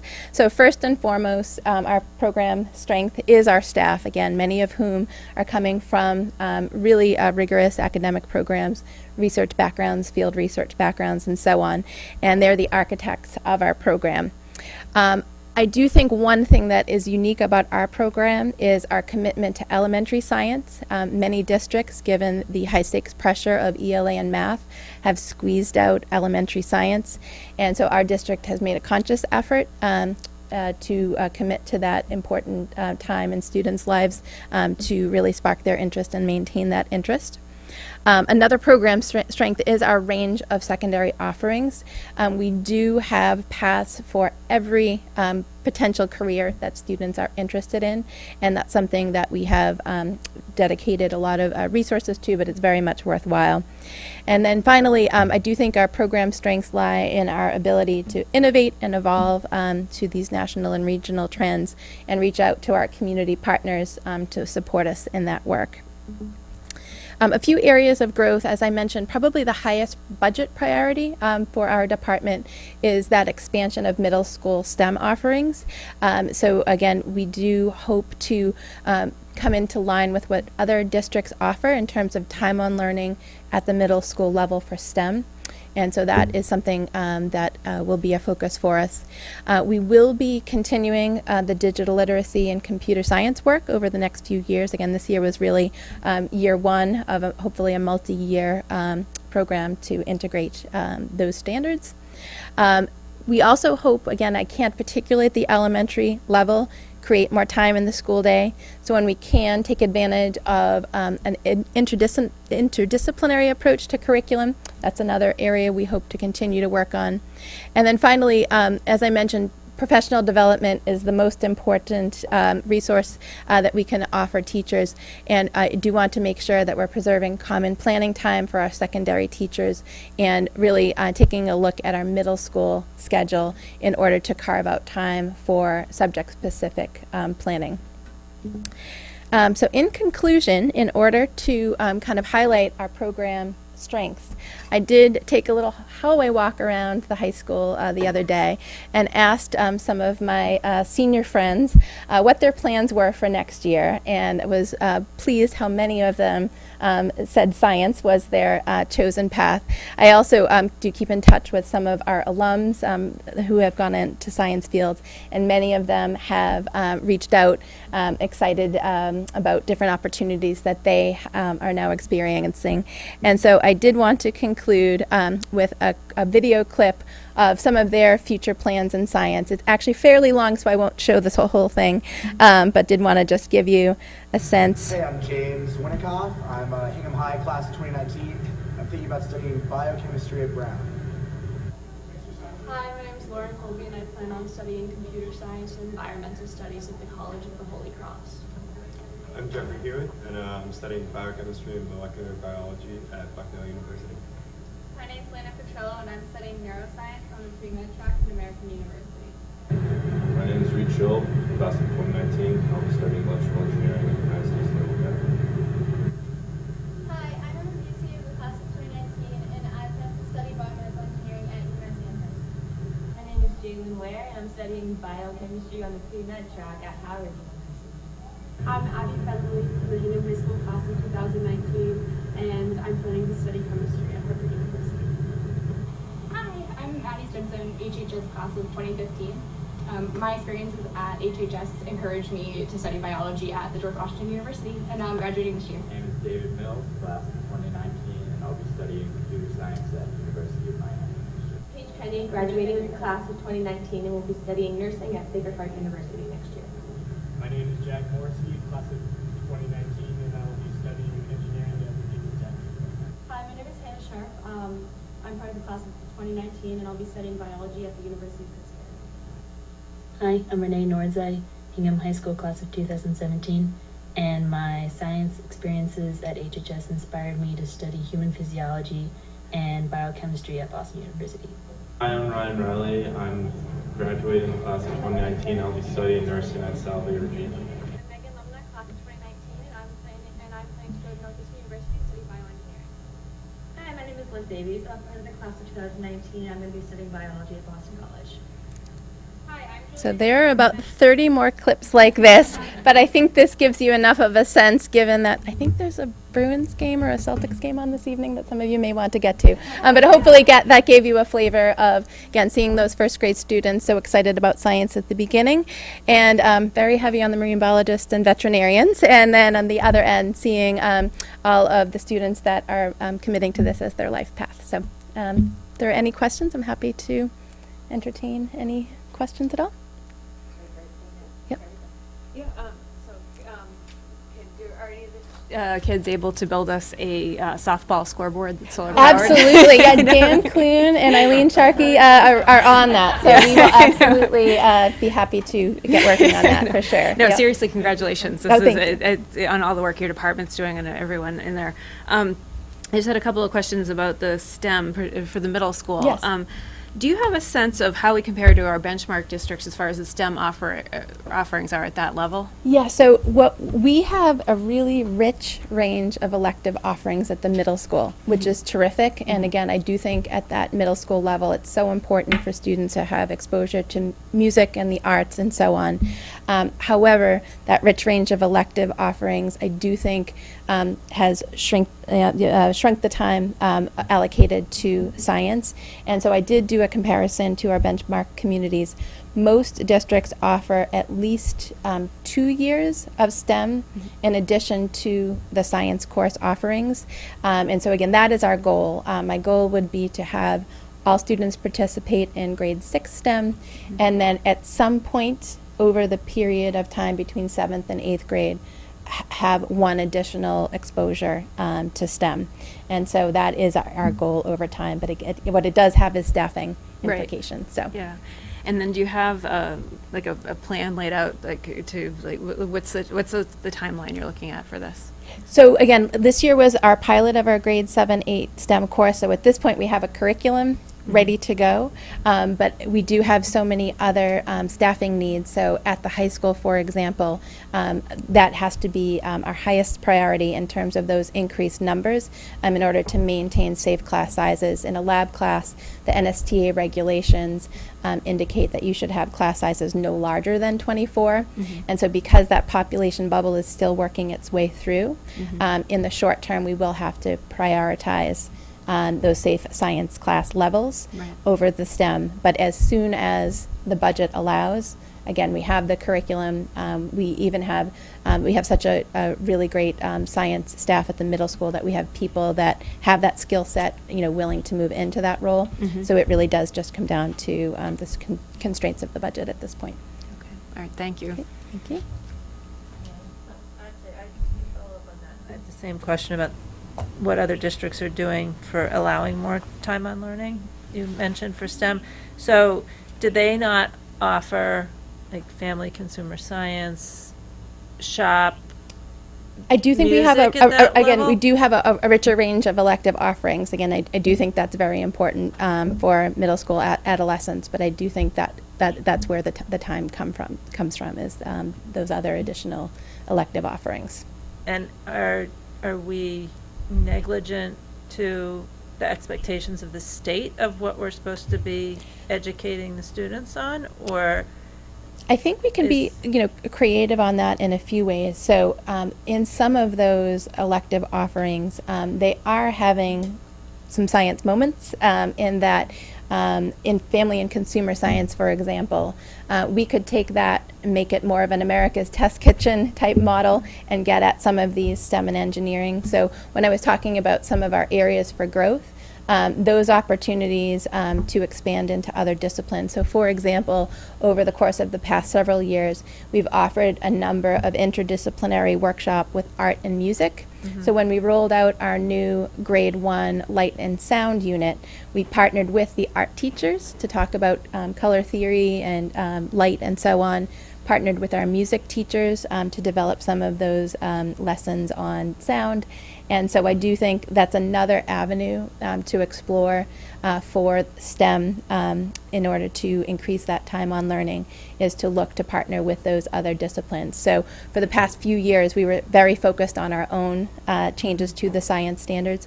Now that that piece of the curriculum is in excellent shape, I do think that interdisciplinary approach is something that we can look into, in addition to the hope of offering some No, I like freestanding. that just for capturing the interest of the students and giving them something that they want to be doing, and they don't realize they're also learning the other aspects of, it might incite and inspire them to keep pursuing something else that they wouldn't have been exposed to. So Absolutely. So it's good. Thank you. Great. So I just want to say thank you to all of the teachers and to you for continually growing yourselves and learning and changing and keeping up with all of the demands. And you can't just rest on your laurels ever. It's just like you get it down and then we have to change again. And so it's just very impressive that you continue to just go with the flow on it and stay on top of things. My question is, do you have the numbers in for the AP computer programming class? Were there many kids that signed up for that? Yes, so Dave Jewett can speak to that again. I've been focusing on the K-8 computer science, and Dave has owned the secondary computer science. So Dave, you wanted to take it away?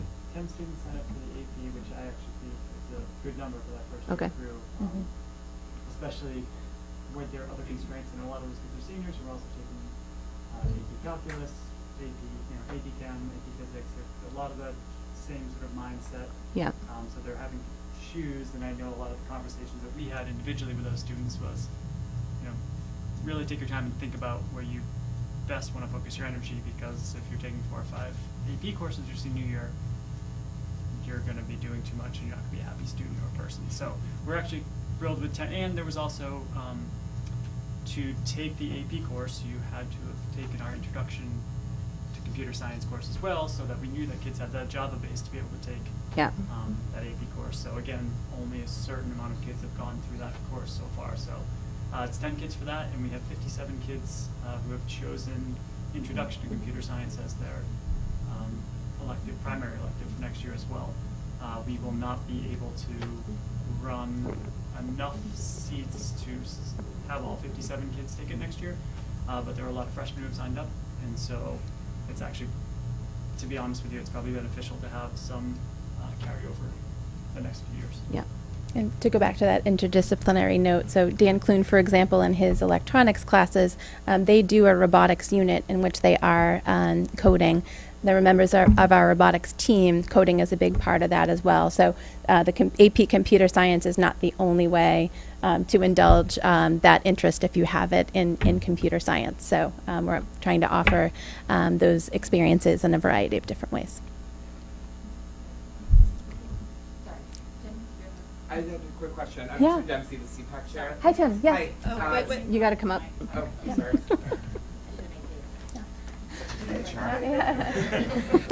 Hi, I'm Tim Dempsey. I'm the CPAC chair. I was wondering if I saw correctly that the course of study through the high school, everyone takes the biology MCAS? Yes, that is true. Yes. Did Hingham ever consider having an alternate track that takes the physics 10th grade MCAS? Because I think it's a much friendlier test to kids with learning disabilities and literacy issues. It's a lot less words on the test. Yeah, so that is a great point. So that is something that we have studied and explored. So we have historically, and it's so rare. At this point, our students are all passing, and so it has not been something that we've really had to explore deeply. Some districts do what's called physics first, and do physics as the primary MCAS option. What that does, though, is doing physics later, you do have more math under your belt, and so you're able to, instead of just doing conceptual physics, you're able to do quantitative physics. And so that is the primary reason for us offering physics later. I also do think, just as a human, having that grounding in biology is so important. Many of the life decisions that, again, those scientifically literate citizens that, is part of our goal, they will need a solid grounding in biology as they're making medical decisions for their families, making decisions about the environment, and so on. So I do think there's value in engaging in that biology curriculum and making that kind of a priority and focus. And again, for the physics piece, having additional math under your belt does allow you to greater appreciate that subject. But I do, that is something that we have considered, and so thank you for that. Yep. Just want to say, my colleagues, and congratulating you and your team for a job well done. And also say that, I'm a great believer that, a great way of introducing new students to different subjects is through the clubs. Mm-hmm. And I'm glad to hear that you started, a Woman in STEM club. Mm-hmm. So congratulations on that. Thank you. Great. Actually, to piggyback off Carlos, to maybe get more interest on the elementary, not the elementary, but the middle school, Yep. I'm wondering if we could have like a mentoring type program where the high school kids come in and try and teach the middle school kids so that they want to do the after school programs. Absolutely. That is something that we have worked on to some degree. So for example, our high school robotics team invites our middle school students over to their Trace's facility in order to work together on robots and so on. The middle school and high school, the different start times makes it a little tricky to do collaborative club work. And also the fact that our high school students, most of the clubs do in fact meet before school to allow students who are heading off to an athletic obligation to do that. So my botany club, for example, meets at 7 in the morning.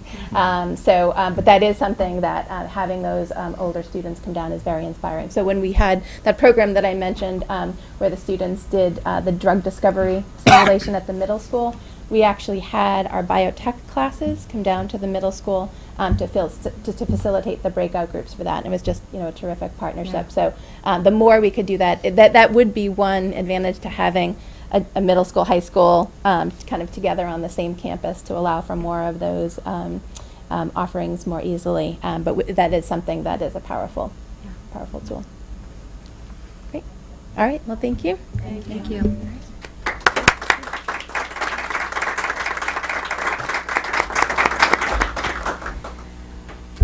Thank you so much. All right, moving on to item 7.3. This is to review the proposed new contract terms and contract extensions for administrators and act as appropriate. So I think there's a memo in everyone's packet. So I'll let Dr. Gallo explain where we are. So we have a couple of administrative contracts to approve tonight, and then a few that are just adding on some salary pages, and then we have other contracts that we're not going to vote on tonight. Correct? So there's a snippet of information if it's a new contract. New contracts are typically a 3-year contract, or they might be a rollover kind of contract. And we have a 3-person salary negotiations committee that has worked on these.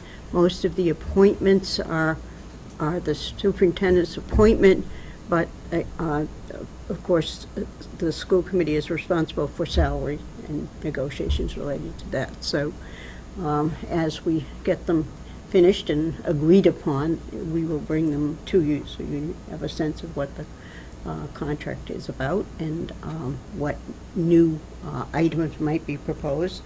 And sometimes, as Michelle said, it's just a salary. So these are the ones. There are 2 more principal contracts that will get you before the end of the year. And it's a similar thing. They're 3-year renewals, or a version of that, right, with a rollover, and you'll have a similar thing.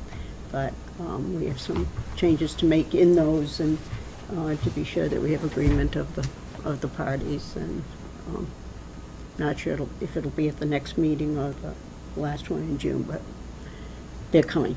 Okay. All right. Thank you. Has everyone had a chance to read the packet, the information in your packets? Does someone want to make a motion to approve these as stated in the memo, and then we could have discussion under there, or do you have questions ahead of time? Okay. So I'll make a motion to approve the recommended contracts and contract extensions as proposed by Dr. Gallo for Joseph Andrews, Director of Technology Services, Elizabeth O'Neill, Assistant Director of Student Services. So those are new contracts. So should we keep that as one motion? Or can I do all of them? And a contract rollover extension for Derek Smith, Principal of Hingham Middle School, and contract salary extensions for Suzanne Vinnis, Director of Student Services, and Elizabeth Wilcox, Principal of Foster Elementary School. Do you have a second? I'll second. Libby, second, thank you. Discussion? Everybody good? All right, all in favor? Aye. Aye. Any opposed? No, great. All right, these contracts are approved. Thank you, Dr. Gallo. All right, item 7.4, to appoint the district's representative to the South Shore Educational Collaborative's Board of Directors for 2019-2020. I think you've heard me say many times that several years ago there was a total renewal of all of the collaborative programs and the rules for their operation, structure, and all of that. And one of the aspects of that change was that the board members would be elected in an open public meeting of each of the communities that belong. We have 11 members in our collaborative. And so typically in our collaborative, and each one is operated a little bit different, but there's not a lot of leeway. The votes all have to be taken in May, early May, and we have to send along the minutes of the meeting and the agenda to show that that was an open public vote. And I have served in that role in the time that I've been on the school committee. And I did talk the other day with Paul Austin, and said that that has been a role, but, we didn't want to vote him in without being sure that it was something he wanted, and he said very much he was interested in that. And he has had some special ed background, so he would enjoy being the representative on the board from Hingham, and I said I would pass that along, and he said with enthusiasm, and so I'm passing it on with enthusiasm that he is very much interested in being elected to that role. Carlos, want to make a motion? I'd like to make a motion to appoint Dr. Paul Austin as the new district representative to the South Shore Education Collaborative Board of Directors for year 2019 to 2020. Second? Liza, thank you. Any discussion? All right, all in favor? Aye. Aye. That sounds unanimous. Okay, great. Thank you. Thank you, Dot, for teeing that up for Dr. Austin. All right, so item 7.5, this is now a public hearing to consider a resolution withdrawing from participation in the state school choice program for 2019-2020. Dr. Gallo, do you want to give a little quick background on school choice? Yes. School choice is one aspect of ed reform in Massachusetts that we visit every year at this time, again, typically in May. One has to vote not to participate, if in fact that's what we want to do. Otherwise, we would be deemed to be in school choice, and that would suggest that we have room to be able to take students from another community. Hingham has not done that. Very few communities in the South Shore have ever been part of school choice. Avon, which is a very, very small community in the Randolph, Holbrook area, and they are small enough that they have roughly 50 or so students per grade. And they feel very strongly about keeping their own independent school system as opposed to merging with other communities, which the state actually had been encouraging them and other very small schools to do as a more efficient way of operating. But they want to be their own town, and so they always have done school choice. And what that means is that the state deducts money from their Chapter 70. And that's how their attendance is funded. The money comes out of the Hingham budget, but it comes to us through and goes to, in the case of Avon, to Avon through the Chapter 70 budget. Hingham has not participated in the year since that program has existed. The main reason has to do with space, that we've always been short of space. We're comfortable at the moment, but we really don't have space to take in large numbers of students. And we also try to be sensitive to the communities around us, and if in fact we were a school choice community, kids could come. They would have to come at random, so to speak. The school that is allowing other students to attend must take them as lottery communities. You can't simply select them, but we have a number of schools around us that are small and struggle with their budgets, and so we try to be sensitive to the fact that we could, in that situation, always use additional money, but that we don't want to be making our way at the expense of other communities that really struggle financially. I don't want to say we don't need the money that badly to do that, and that's what I mean, but it's not a very polite way to say it, but we're doing okay. Our town is doing well by us, and while there's always more need than we have, we can make our way with our kids for our kids and not bring troubles to others. So we're still in that situation.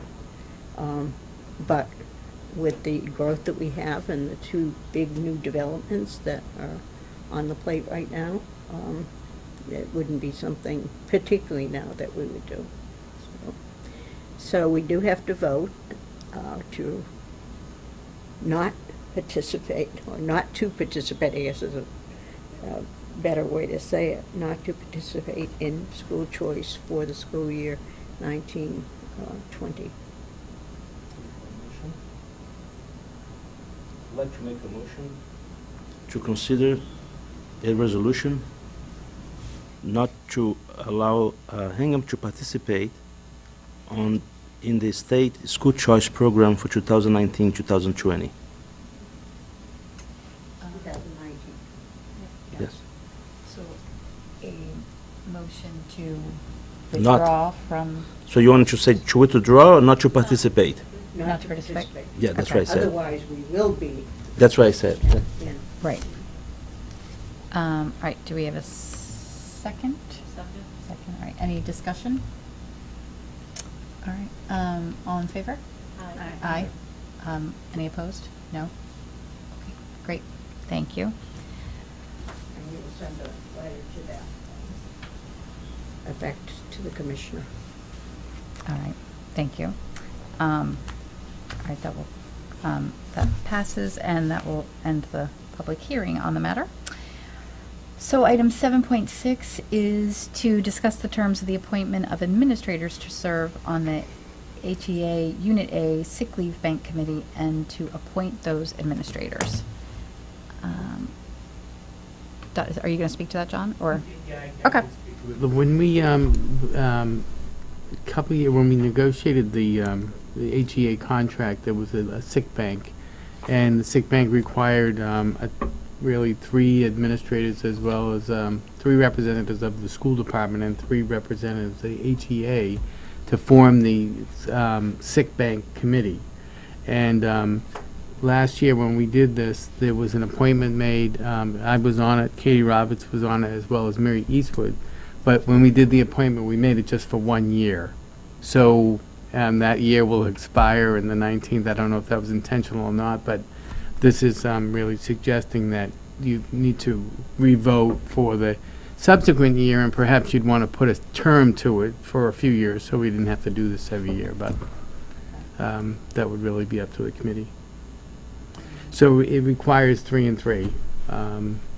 And if we get a request from a teacher for the sick bank, we'll share the information of that request with the 3 people from the HEA as well as the 3 people from the administration, and we'll all look to try to set a mutually agreeable time to sit down and discuss it. We don't share a lot of medical information, but we'll share, redacted stuff if necessary to that extent, so everybody sort of understands what we're working with, and then we look to interpret it in terms of the contract.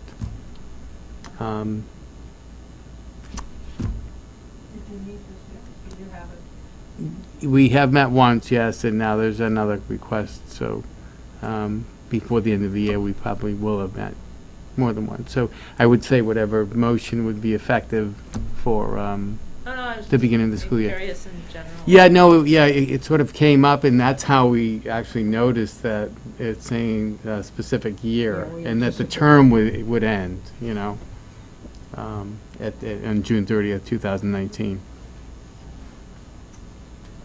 Some years, we can go 2 or 3 years and never have a request or a need, and that's great. But when we do, this is the first time that we've had a committee. When the language first went into the contract, there didn't seem to be much interest. There was interest in getting the committee up and going, but the HEA at the time, the negotiating team didn't have any particular interest in serving on it. They said, oh, you guys can do it. And so pretty much it would be John and I that the teacher would write a letter. We get make a decision. It's often not much of a decision, sadly. It's a great thing to have our para unit now has a sick leave bank. They struggle a bit because they have to make a decision year by year, the way their wording is, as to whether, individually, as to whether or not the paras want to participate. So if they are willing to give up a day of their accumulated sick leave, they can participate and take advantage of that benefit. If they aren't, then they're not able to. So it's a decision they have to make every year. The teacher one is a little different, but for some reason, it's come up a couple of times, but we never negotiated. There didn't seem to be a big interest. This year there was an interest, and I don't know if it reflected anything other than to say maybe we should do this. So at the tail end of your, what's in your packet, you can see the motion that was made actually the previous year. You know? And are you recommending the same? Membership again this year? I think that would be, Yep. that would be fine, Okay. yes. But I didn't know if you want to set a term to it, or if you want to do this every year. I would just suggest Yeah. we do it for one more year as a single year, just because that's the end of the contract, and in the event that Yeah, good point. something change, I mean, who knows what will be. I think, and also that this was the first time, this was the first year, next year's the second year. Let's see what happens with the next contract. Now we'll know, okay, let's appoint people for the full length of the contract. Mhm. So this is my suggestion and we can put Yeah, the I mean, same, you can I'm fine with include- the same three yeah. people. I just think from a practical standpoint, if we do the one more year, then it fits with the contract cycle. We'll Yep. remember to vote it again next year. Right. Well, then we could vote them in. For 3 If years. it stays, hopefully it stays, it's all gone well, then we Yeah. vote people in for 3 years, for the length of the contract. Right, yeah. or we could change the language of Yeah. it to include a term or not term. Yeah. Oh, okay. All right, yeah, all right. Okay, so I'll make a motion again. All right. To appoint administrators John Ferris, Mary Eastwood, and Katie Roberts to serve as the 3 administrators for the HEA Unit A Sick Leave Bank Committee for the 2019-2020 school year. Thank you. Second, Carrie. Thank you. Any discussion? All in favor? Aye. Aye. All right, sounds unanimous. Excellent, thank you. All right, item 7.7, to discuss use of the Foster Emergency Maintenance Capital to rebuild the breakers at Foster School for a cost not to exceed $28,000 and act as appropriate. Do you want to do these together? Sure, we could. Okay, yes. and then item 7.8 is to discuss the use of the Foster Emergency Maintenance Capital to install a quick connect switch at Foster School for a cost not to exceed $55,000 and act as appropriate. So it's a total of $83,000. Look at the math teacher over there to confirm that math. Math director, thank you. So do you want to give us a little update on? Sure. All right. So you may recall that we proposed an article for a town meeting this year for Foster Extraordinary Maintenance in the amount of $350,000 that would become an article and would stay until such time as we have a solution to Foster overall.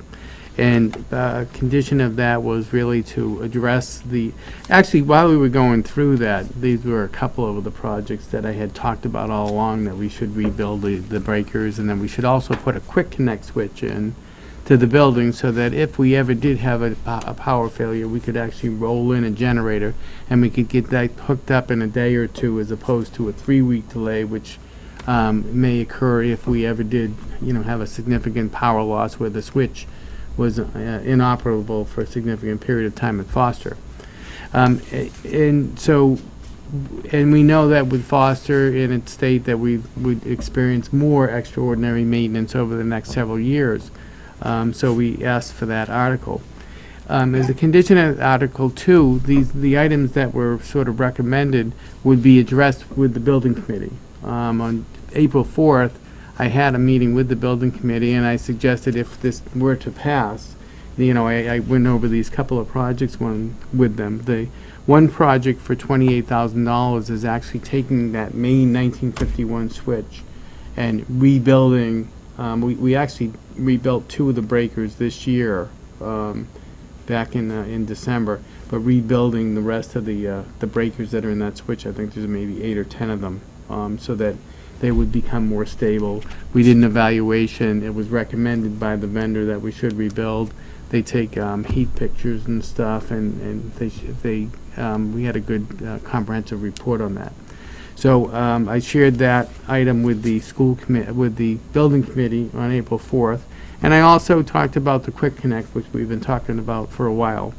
And I asked them if they thought that they were both appropriate, and they did vote unanimously to say you should recommend that to the school committee, because school committee has the final approval on the actual spending of this money.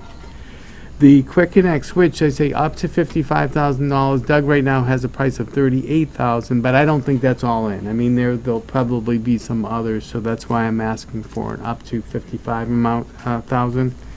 And the actual breaker switch, we have a quote from the vendor that's $27,000 some $100. So that's why that one is stated at 28. So I'm asking for your approval to allow us to go forward with this project.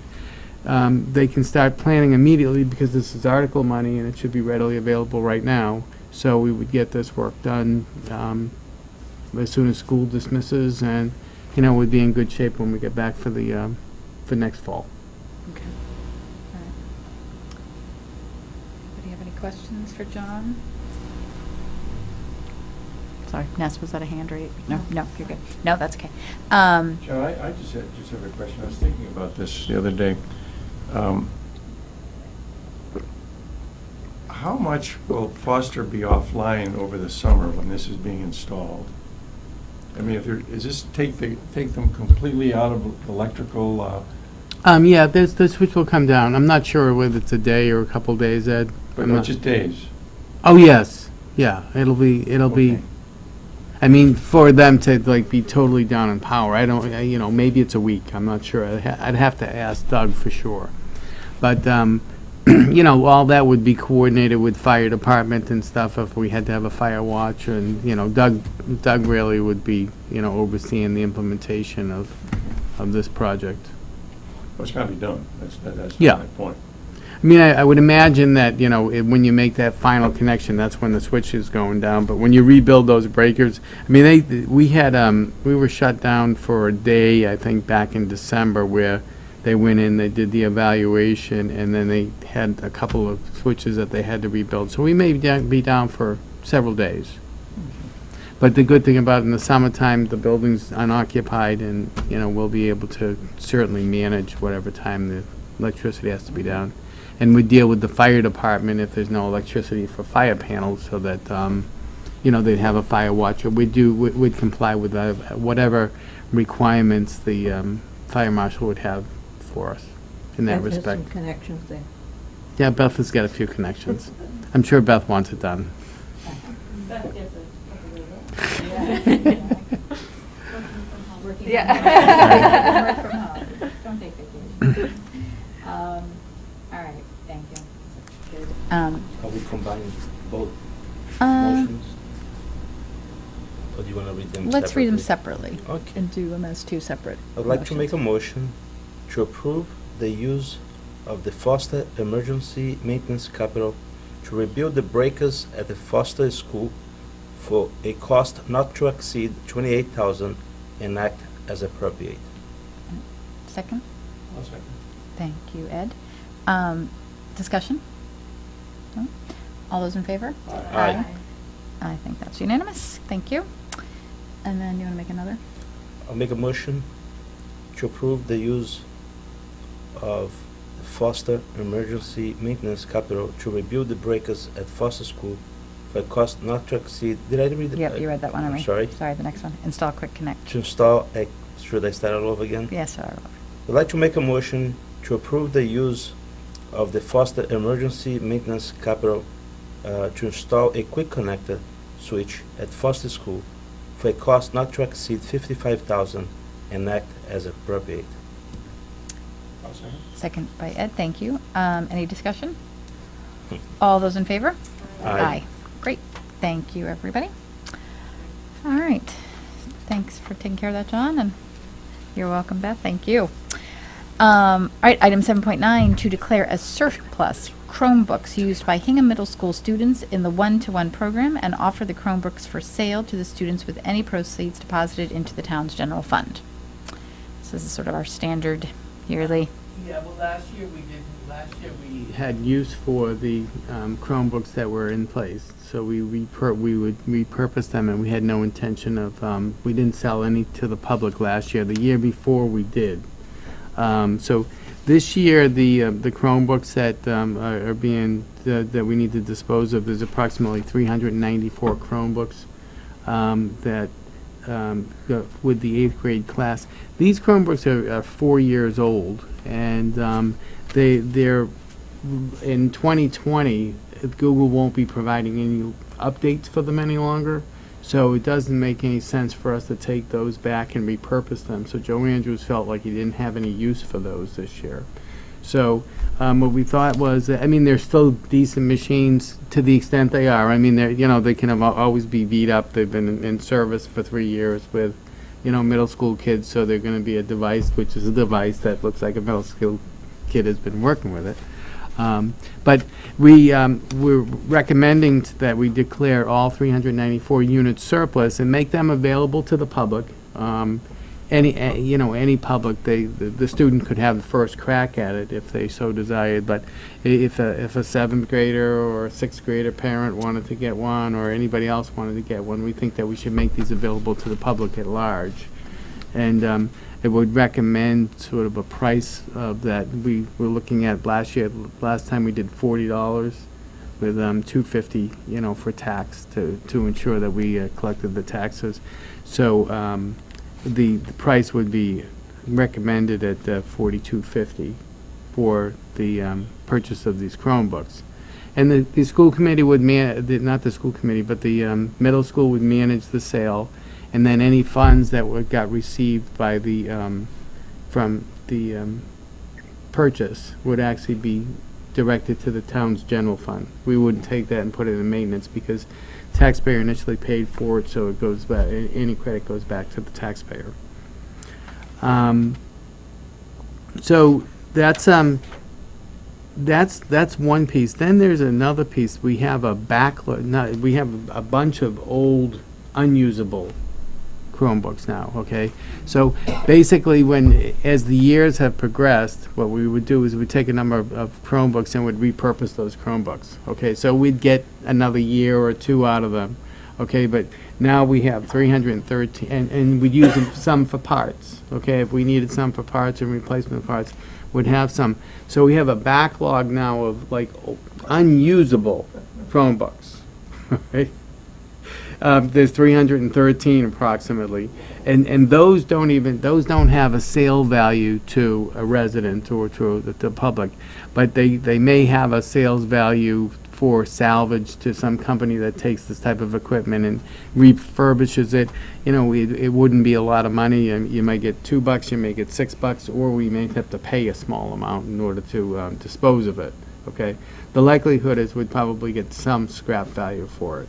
So that's the second motion would be to declare those unusable and sort of broken Chromebooks, you know, scrap 313, and to dispose of those Chromebooks through, you know, some sort of salvage, or if we were unable to get money for the salvage, that we would look to dispose of them at the lowest cost to Hingham. So. I have a question about that. It's about the funds going back to the town Mm-hmm. on sale. I mean, this is a very tight budget year, and next year it looks tough too.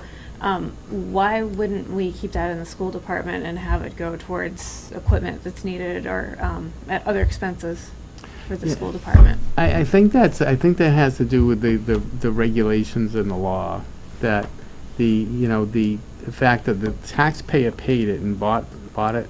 so that when it comes in, it can't really go to the school budget, because then it would be, our budget gets appropriated by the town meeting body. So we can't really take that money back and then spend it without it being further appropriated. So it goes back to the town, and then we get our appropriation via budget and capital allotments. Because it was Okay. capital dollars. Capital dollars bought it in the first It was, place. it was Okay. building committee dollars, Okay. building committee dollars, so. Okay. Well, in that case, I would like to make a motion to declare surplus approximately 395 used Chromebooks and authorize the Director of Business Services and Support Services to offer such Chromebooks to the public on a first-come, first-served basis at the price of $40 plus $2.50 tax, for a total of $42.50, and any units not so purchased by the public to be used for spare parts, sold for salvage, or otherwise deposited at the lowest cost to the school department. Any funds collected shall be deposited to the town general fund. A second? Can I make a Oh, suggestion that? yep. Make sure that it says in it, it would be first come, first served to the students who now have them, and to the general public after that. I think that's what John. That would be, yeah, first and first, yeah, you're right, I mean, the. So they go to the students first? The student that holds it would be the first, Okay. and then. And then any, Like last time, Otherwise- we had Okay. 200 something that were available 2 years ago, and we sold 105, so there was still a lot that were in fairly good condition. Which we used for repurposing, and now we're seeing those come, back around again, so. okay. But in this one here, we may keep some for spare parts, but the more we go, the more years that progress, the more we learn about how many units do we really need. And Karen Condon, I think, does a great job at the middle school, sort of managing that equation. Okay. All right. Do you want me to say it again? Do you want to amend it again? Sorry. All right. Yeah, you can modify it. Yeah, okay. All right. So modified to, To first come to the service, the students that hold the Chromebooks. and then to the public. Okay. All right.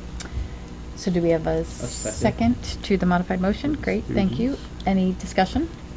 Ed? John. John, yep. Yep. John, if it gets to the point that you feel you have to pay to get rid of these, there's a spot we can just have them taken to the transfer station.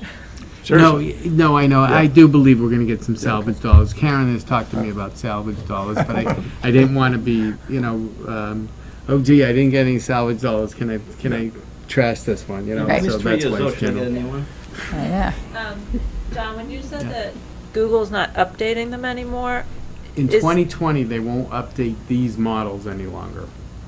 so the Chrome, that system that's on them, will not be able to be updated? Is that what it is? That's Or- what I understand, yeah. Well, that happens. My computer was just replaced because none of the apps and things could be updated. It's like if Microsoft gets rid of Windows 7, or when they drop okay. the XT, or, with all those versions, you can still run it for a couple of years or Right, something. but you- Oh, yeah, okay. Especially if you're one of those people that never updated. It's still usable, but we couldn't do it. I'm not voting against Yeah. this, I'm just Right, for the we couldn't general do it public's for- knowledge of the Yeah. use of the Chromebook. Well, that's it. I mean, yeah, it won't, and it's very similar, I think, to the computers Okay. when they change out their Yeah. operating system, and then they Okay. support it for several years, Yeah. right? Then eventually they say, we're no longer going to provide support for this one. It doesn't mean that Makes it's sense. no good, but, One of our main uses was for MCAS, with a large group, and we wouldn't want a chance using it. Oh, yeah, yeah. Or MCAS if it wasn't able to update what's the cache thing Okay. that they have to do periodically. The radio, roll down the windows, or pop the trunk anymore. They still drive it, but it's not a whole lot of fun. The price is reflective. If you get a year out of it, or, but it could be good for a young, oh yeah, hey, I've got Right. this. And then when it breaks, it breaks. And Yeah. Oh, that's great. All right, thank you. All right. Any further discussion? Nope. All in favor? Aye. Aye. Great. All right. And then we have a recommended motion 2. Carrie, do you want to do that one too? Thank you. I would like to make a motion to declare surplus approximately 313 old, unusable Chromebooks and authorize the Director of Business and Support Services to dispose of such Chromebooks for salvage or dispose of the units at the lowest cost of disposal. Funds collected net of disposal costs shall be deposited to the town general fund. A second? I'll second. Thank you, Ed. Discussion? All in favor? Aye. Great. Sounds unanimous. Great. Excellent. Thank you. All right, 48 hours. Any items not known 48 hours in advance of the meeting? Would you be able to give us an update, Doc, for your budget meetings with the high school and middle school? Yes, our meeting with the elementary is tomorrow. It's changed from morning to afternoon because of MCAS, but, so we met with all of the department directors and all of the resource teachers and the 2 secondary principals, Jamie and I, and the 2 principals. And we went through each department, each director and resource teacher came with a plan for the FTEs that they have this year. They didn't assume the ones that we requested in the budget. And we went through department by department, and I think of the new FTEs that we asked for, I think we made good justification for trying to hold on to 3.86 of FTEs.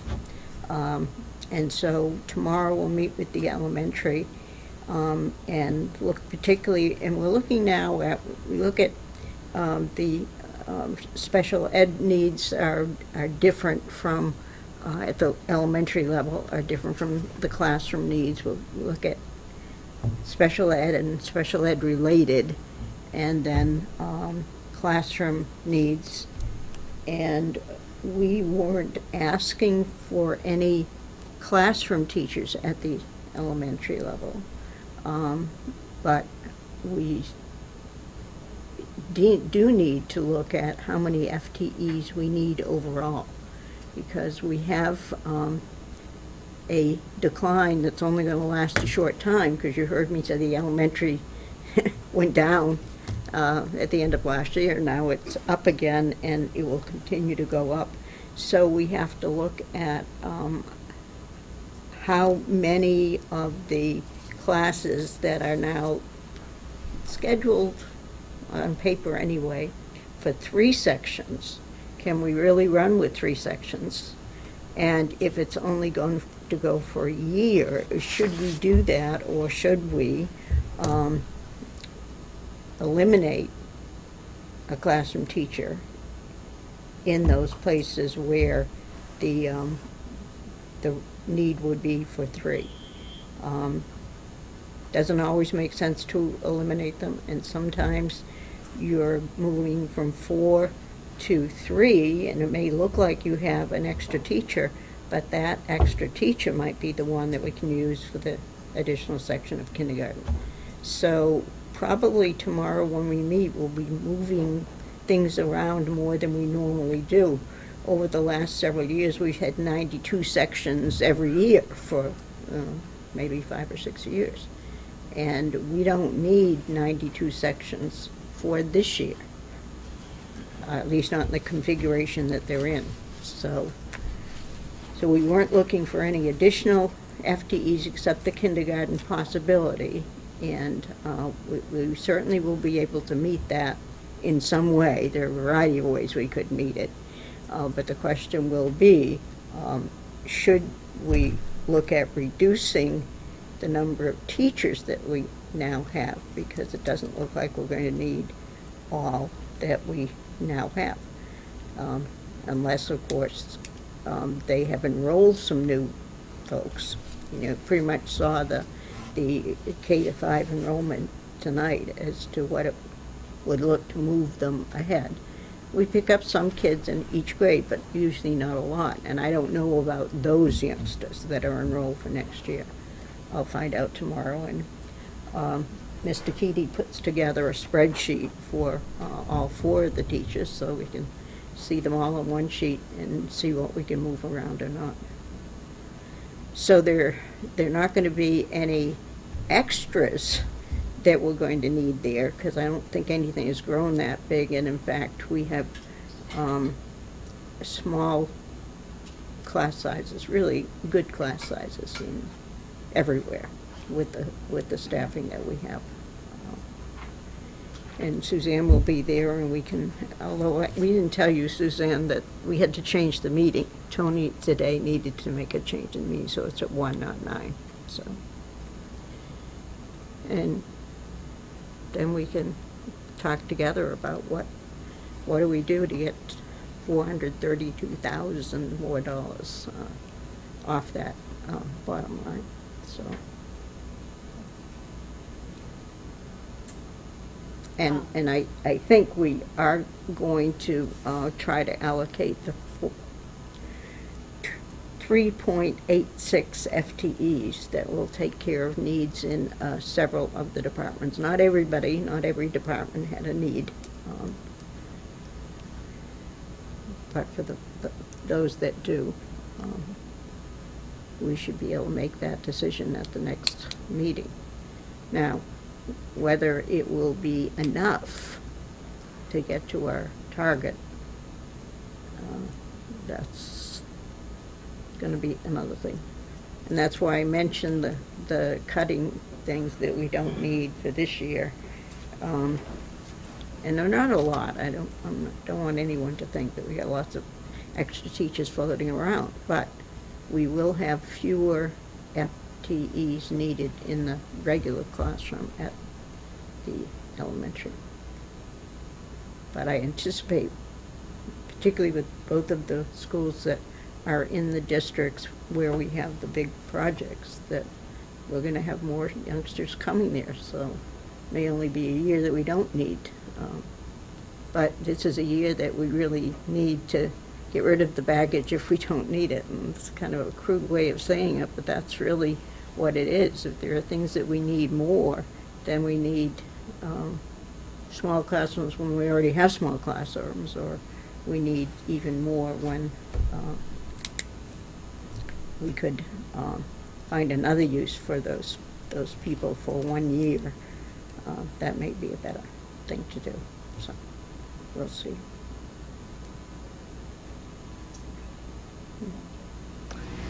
So we'll have our work cut out for us at our May 20th meeting. So at the May 20th meeting, we'll have all the budget information we're gonna Well, we won't have, have all the right? budget I mean, information. We'll have a lot of information about how to reduce the bottom line. Right. Now, John will look again at the offsets that we have, and if there are any more ways to get money from that route. yeah.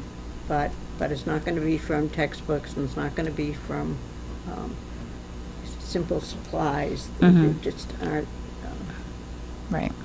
enough volume there. Okay. All right. Great. Okay. Thanks. Does anybody else have anything under 48 hours? No? Okay. All right. So quickly, I just want to do subcommittee and project reports. We probably don't have a lot, but just a reminder, I sent everyone an email just outlining the subcommittees and the liaison potential assignments or assignments that other areas that we liaise with. So just let me know as soon as you can. I'd love to know by the end of this week what people's thoughts are on what committees they'd like to serve on and what groups they'd like to be liaisons to or with. And then we can announce that at the May 20th meeting. I think I can only do it there, right? I think I was looking into that open meeting law. I don't think I can send an email telling everybody what the assignments are. I don't think there's any rush to need to meet for any of the subcommittees between now and May 20th, so I think we're probably okay. But just to go back to the old ones, anything from long-range planning or not since town meeting? No. Okay. Community outreach, I don't think there was anything new. Policy, we didn't have a meeting. Liza, do you have anything from salary negotiations that's? Covered it tonight. Okay. And then Special Ed Subcommittee, we did meet the other day, our last Special Ed Subcommittee meeting. Just a couple of notes from that. There had been some discussion at the last school committee meeting about students that we have financial responsibility for, but not programmatic responsibility for. So we just talked a little bit about how we could make sure, just because there can be a financial impact on the budget, how we can get those numbers reflected, because they're not, if we don't have programmatic responsibility for the students, they're not technically enrolled in Hingham Public Schools, but there might be a financial obligation. So the financial obligation piece will come up, we'll have that in, it'll be included in the budget or financial information that we get, rather than on the enrollment piece. And then at this last month's CPAC meeting, they had a great presentation from the Quincy Family Resources Center at their last meeting, and we discussed that and the resources that they have. So Dr. Labilawa is going to work on creating a similar presentation as part of professional development to offer to teachers, just so they understand, teachers and staff, about the resources that are out there and how they can be used to help families. So I think that was basically the gist of that meeting. Any liaison reports? Carrie? Yeah, so I attended the East PTO meeting. They didn't have a meeting in April, so I wasn't able to get there before town meeting, but it was a good opportunity to try to talk about the warrant articles and the budget and all of that. So yeah, it was a great meeting. They had a really good turnout, and they have a new board coming on for their PTO, so it was good. Okay. They did. Yeah. Yeah, it looks like a really strong, enthusiastic group too. Oh, It's good. Awesome. Libby? So, the middle school council met recently, and they are currently working on goals for next year. And then also, Principal Derek is putting together a quick survey for the parents to give him some feedback on the ChromeBooks and how their kids are using them. So if any middle school parents out there, be prepared to fill out a quick survey about the ChromeBooks. All right, great. Any other? So I have two. Oh. One is as the legislative liaison, I'm pleased to report that 6 of us from this committee attended Day on the Hill, sponsored by the Massachusetts Association of the School Committee. And that was a very productive day on Wednesday, the 1st? May 1st. We visited our delegations. We also had a meeting with Debbie Goldberg, the treasurer, and also the chair of the Massachusetts Association of Building Authority. School Building Authority. So we will be advocating for more money for our schools and also bringing Foster, once again to the forefront. Mm-hmm. So that's that. Yep. And Representative Machino sat in on that meeting, which was great. That's right. So go ahead. No, go ahead. Yeah, so Representative John Meskin sat throughout the time at the request of Treasurer Goldberg, because obviously Goldberg wanted to make sure that Ms. Keenan is pushing the legislations, to change also the amount of money allocated for, new schools, because obviously there is that limited pool of money, which was a good combination. Anybody wants to add anything to that? We met with Representative Jamie Murphy also, and Pat O'Connor was in the district, but we saw his staff too. So thank you, Carla. Yeah. Think all of us. Good day. Yeah. That was good. It was very productive. I think the big takeaway was, as we all know, that you can ask for the money, but we need to figure out ways to get new revenue sources in, right? So that was a big part of the day, about how can the state and towns generate more revenues. So there's some ideas out there. So hopefully they get passed, and that will create more funding for our schools, which will be excellent. And Treasurer Goldberg also sort of brought to our attention that there is some work with financial literacy coming up So they're introducing that, and they, looking for ways of funding that education program that perhaps will be adopted sometime next year. And that's that on legislative. I also had a meeting on the same day, believe it or not, at the high school, high school council. They continue on pursuing the advisory, program. They visited Pembroke High School along with some students, and they continue on in researching ways of perhaps implementing our advisory at the high school level. A group of members of the council also visited Plymouth public schools and to see firsthand the solar energy program, and they're very impressed. So they also eventually will be meeting with John Ferris and with Dr. Paul Austin sometime early fall to discuss their findings. And that's pretty much it. Sounds good. I did get a very nice email from Donna Smallwood. She, the former, or I guess she's still the chair of the advisory committee, but she'll be stepping off at the end of their term. But she sent a very nice email congratulating the school department on their work this year, and she wanted to thank us for all the information that we shared this year with the advisory committee. It helped us support the warrant articles and the budget at the meeting this year, so that was nice email. So, well, that's it. With that, I will take a motion to adjourn. All right. All in favor? Aye. Aye. All right. Meeting adjourned. Thank you.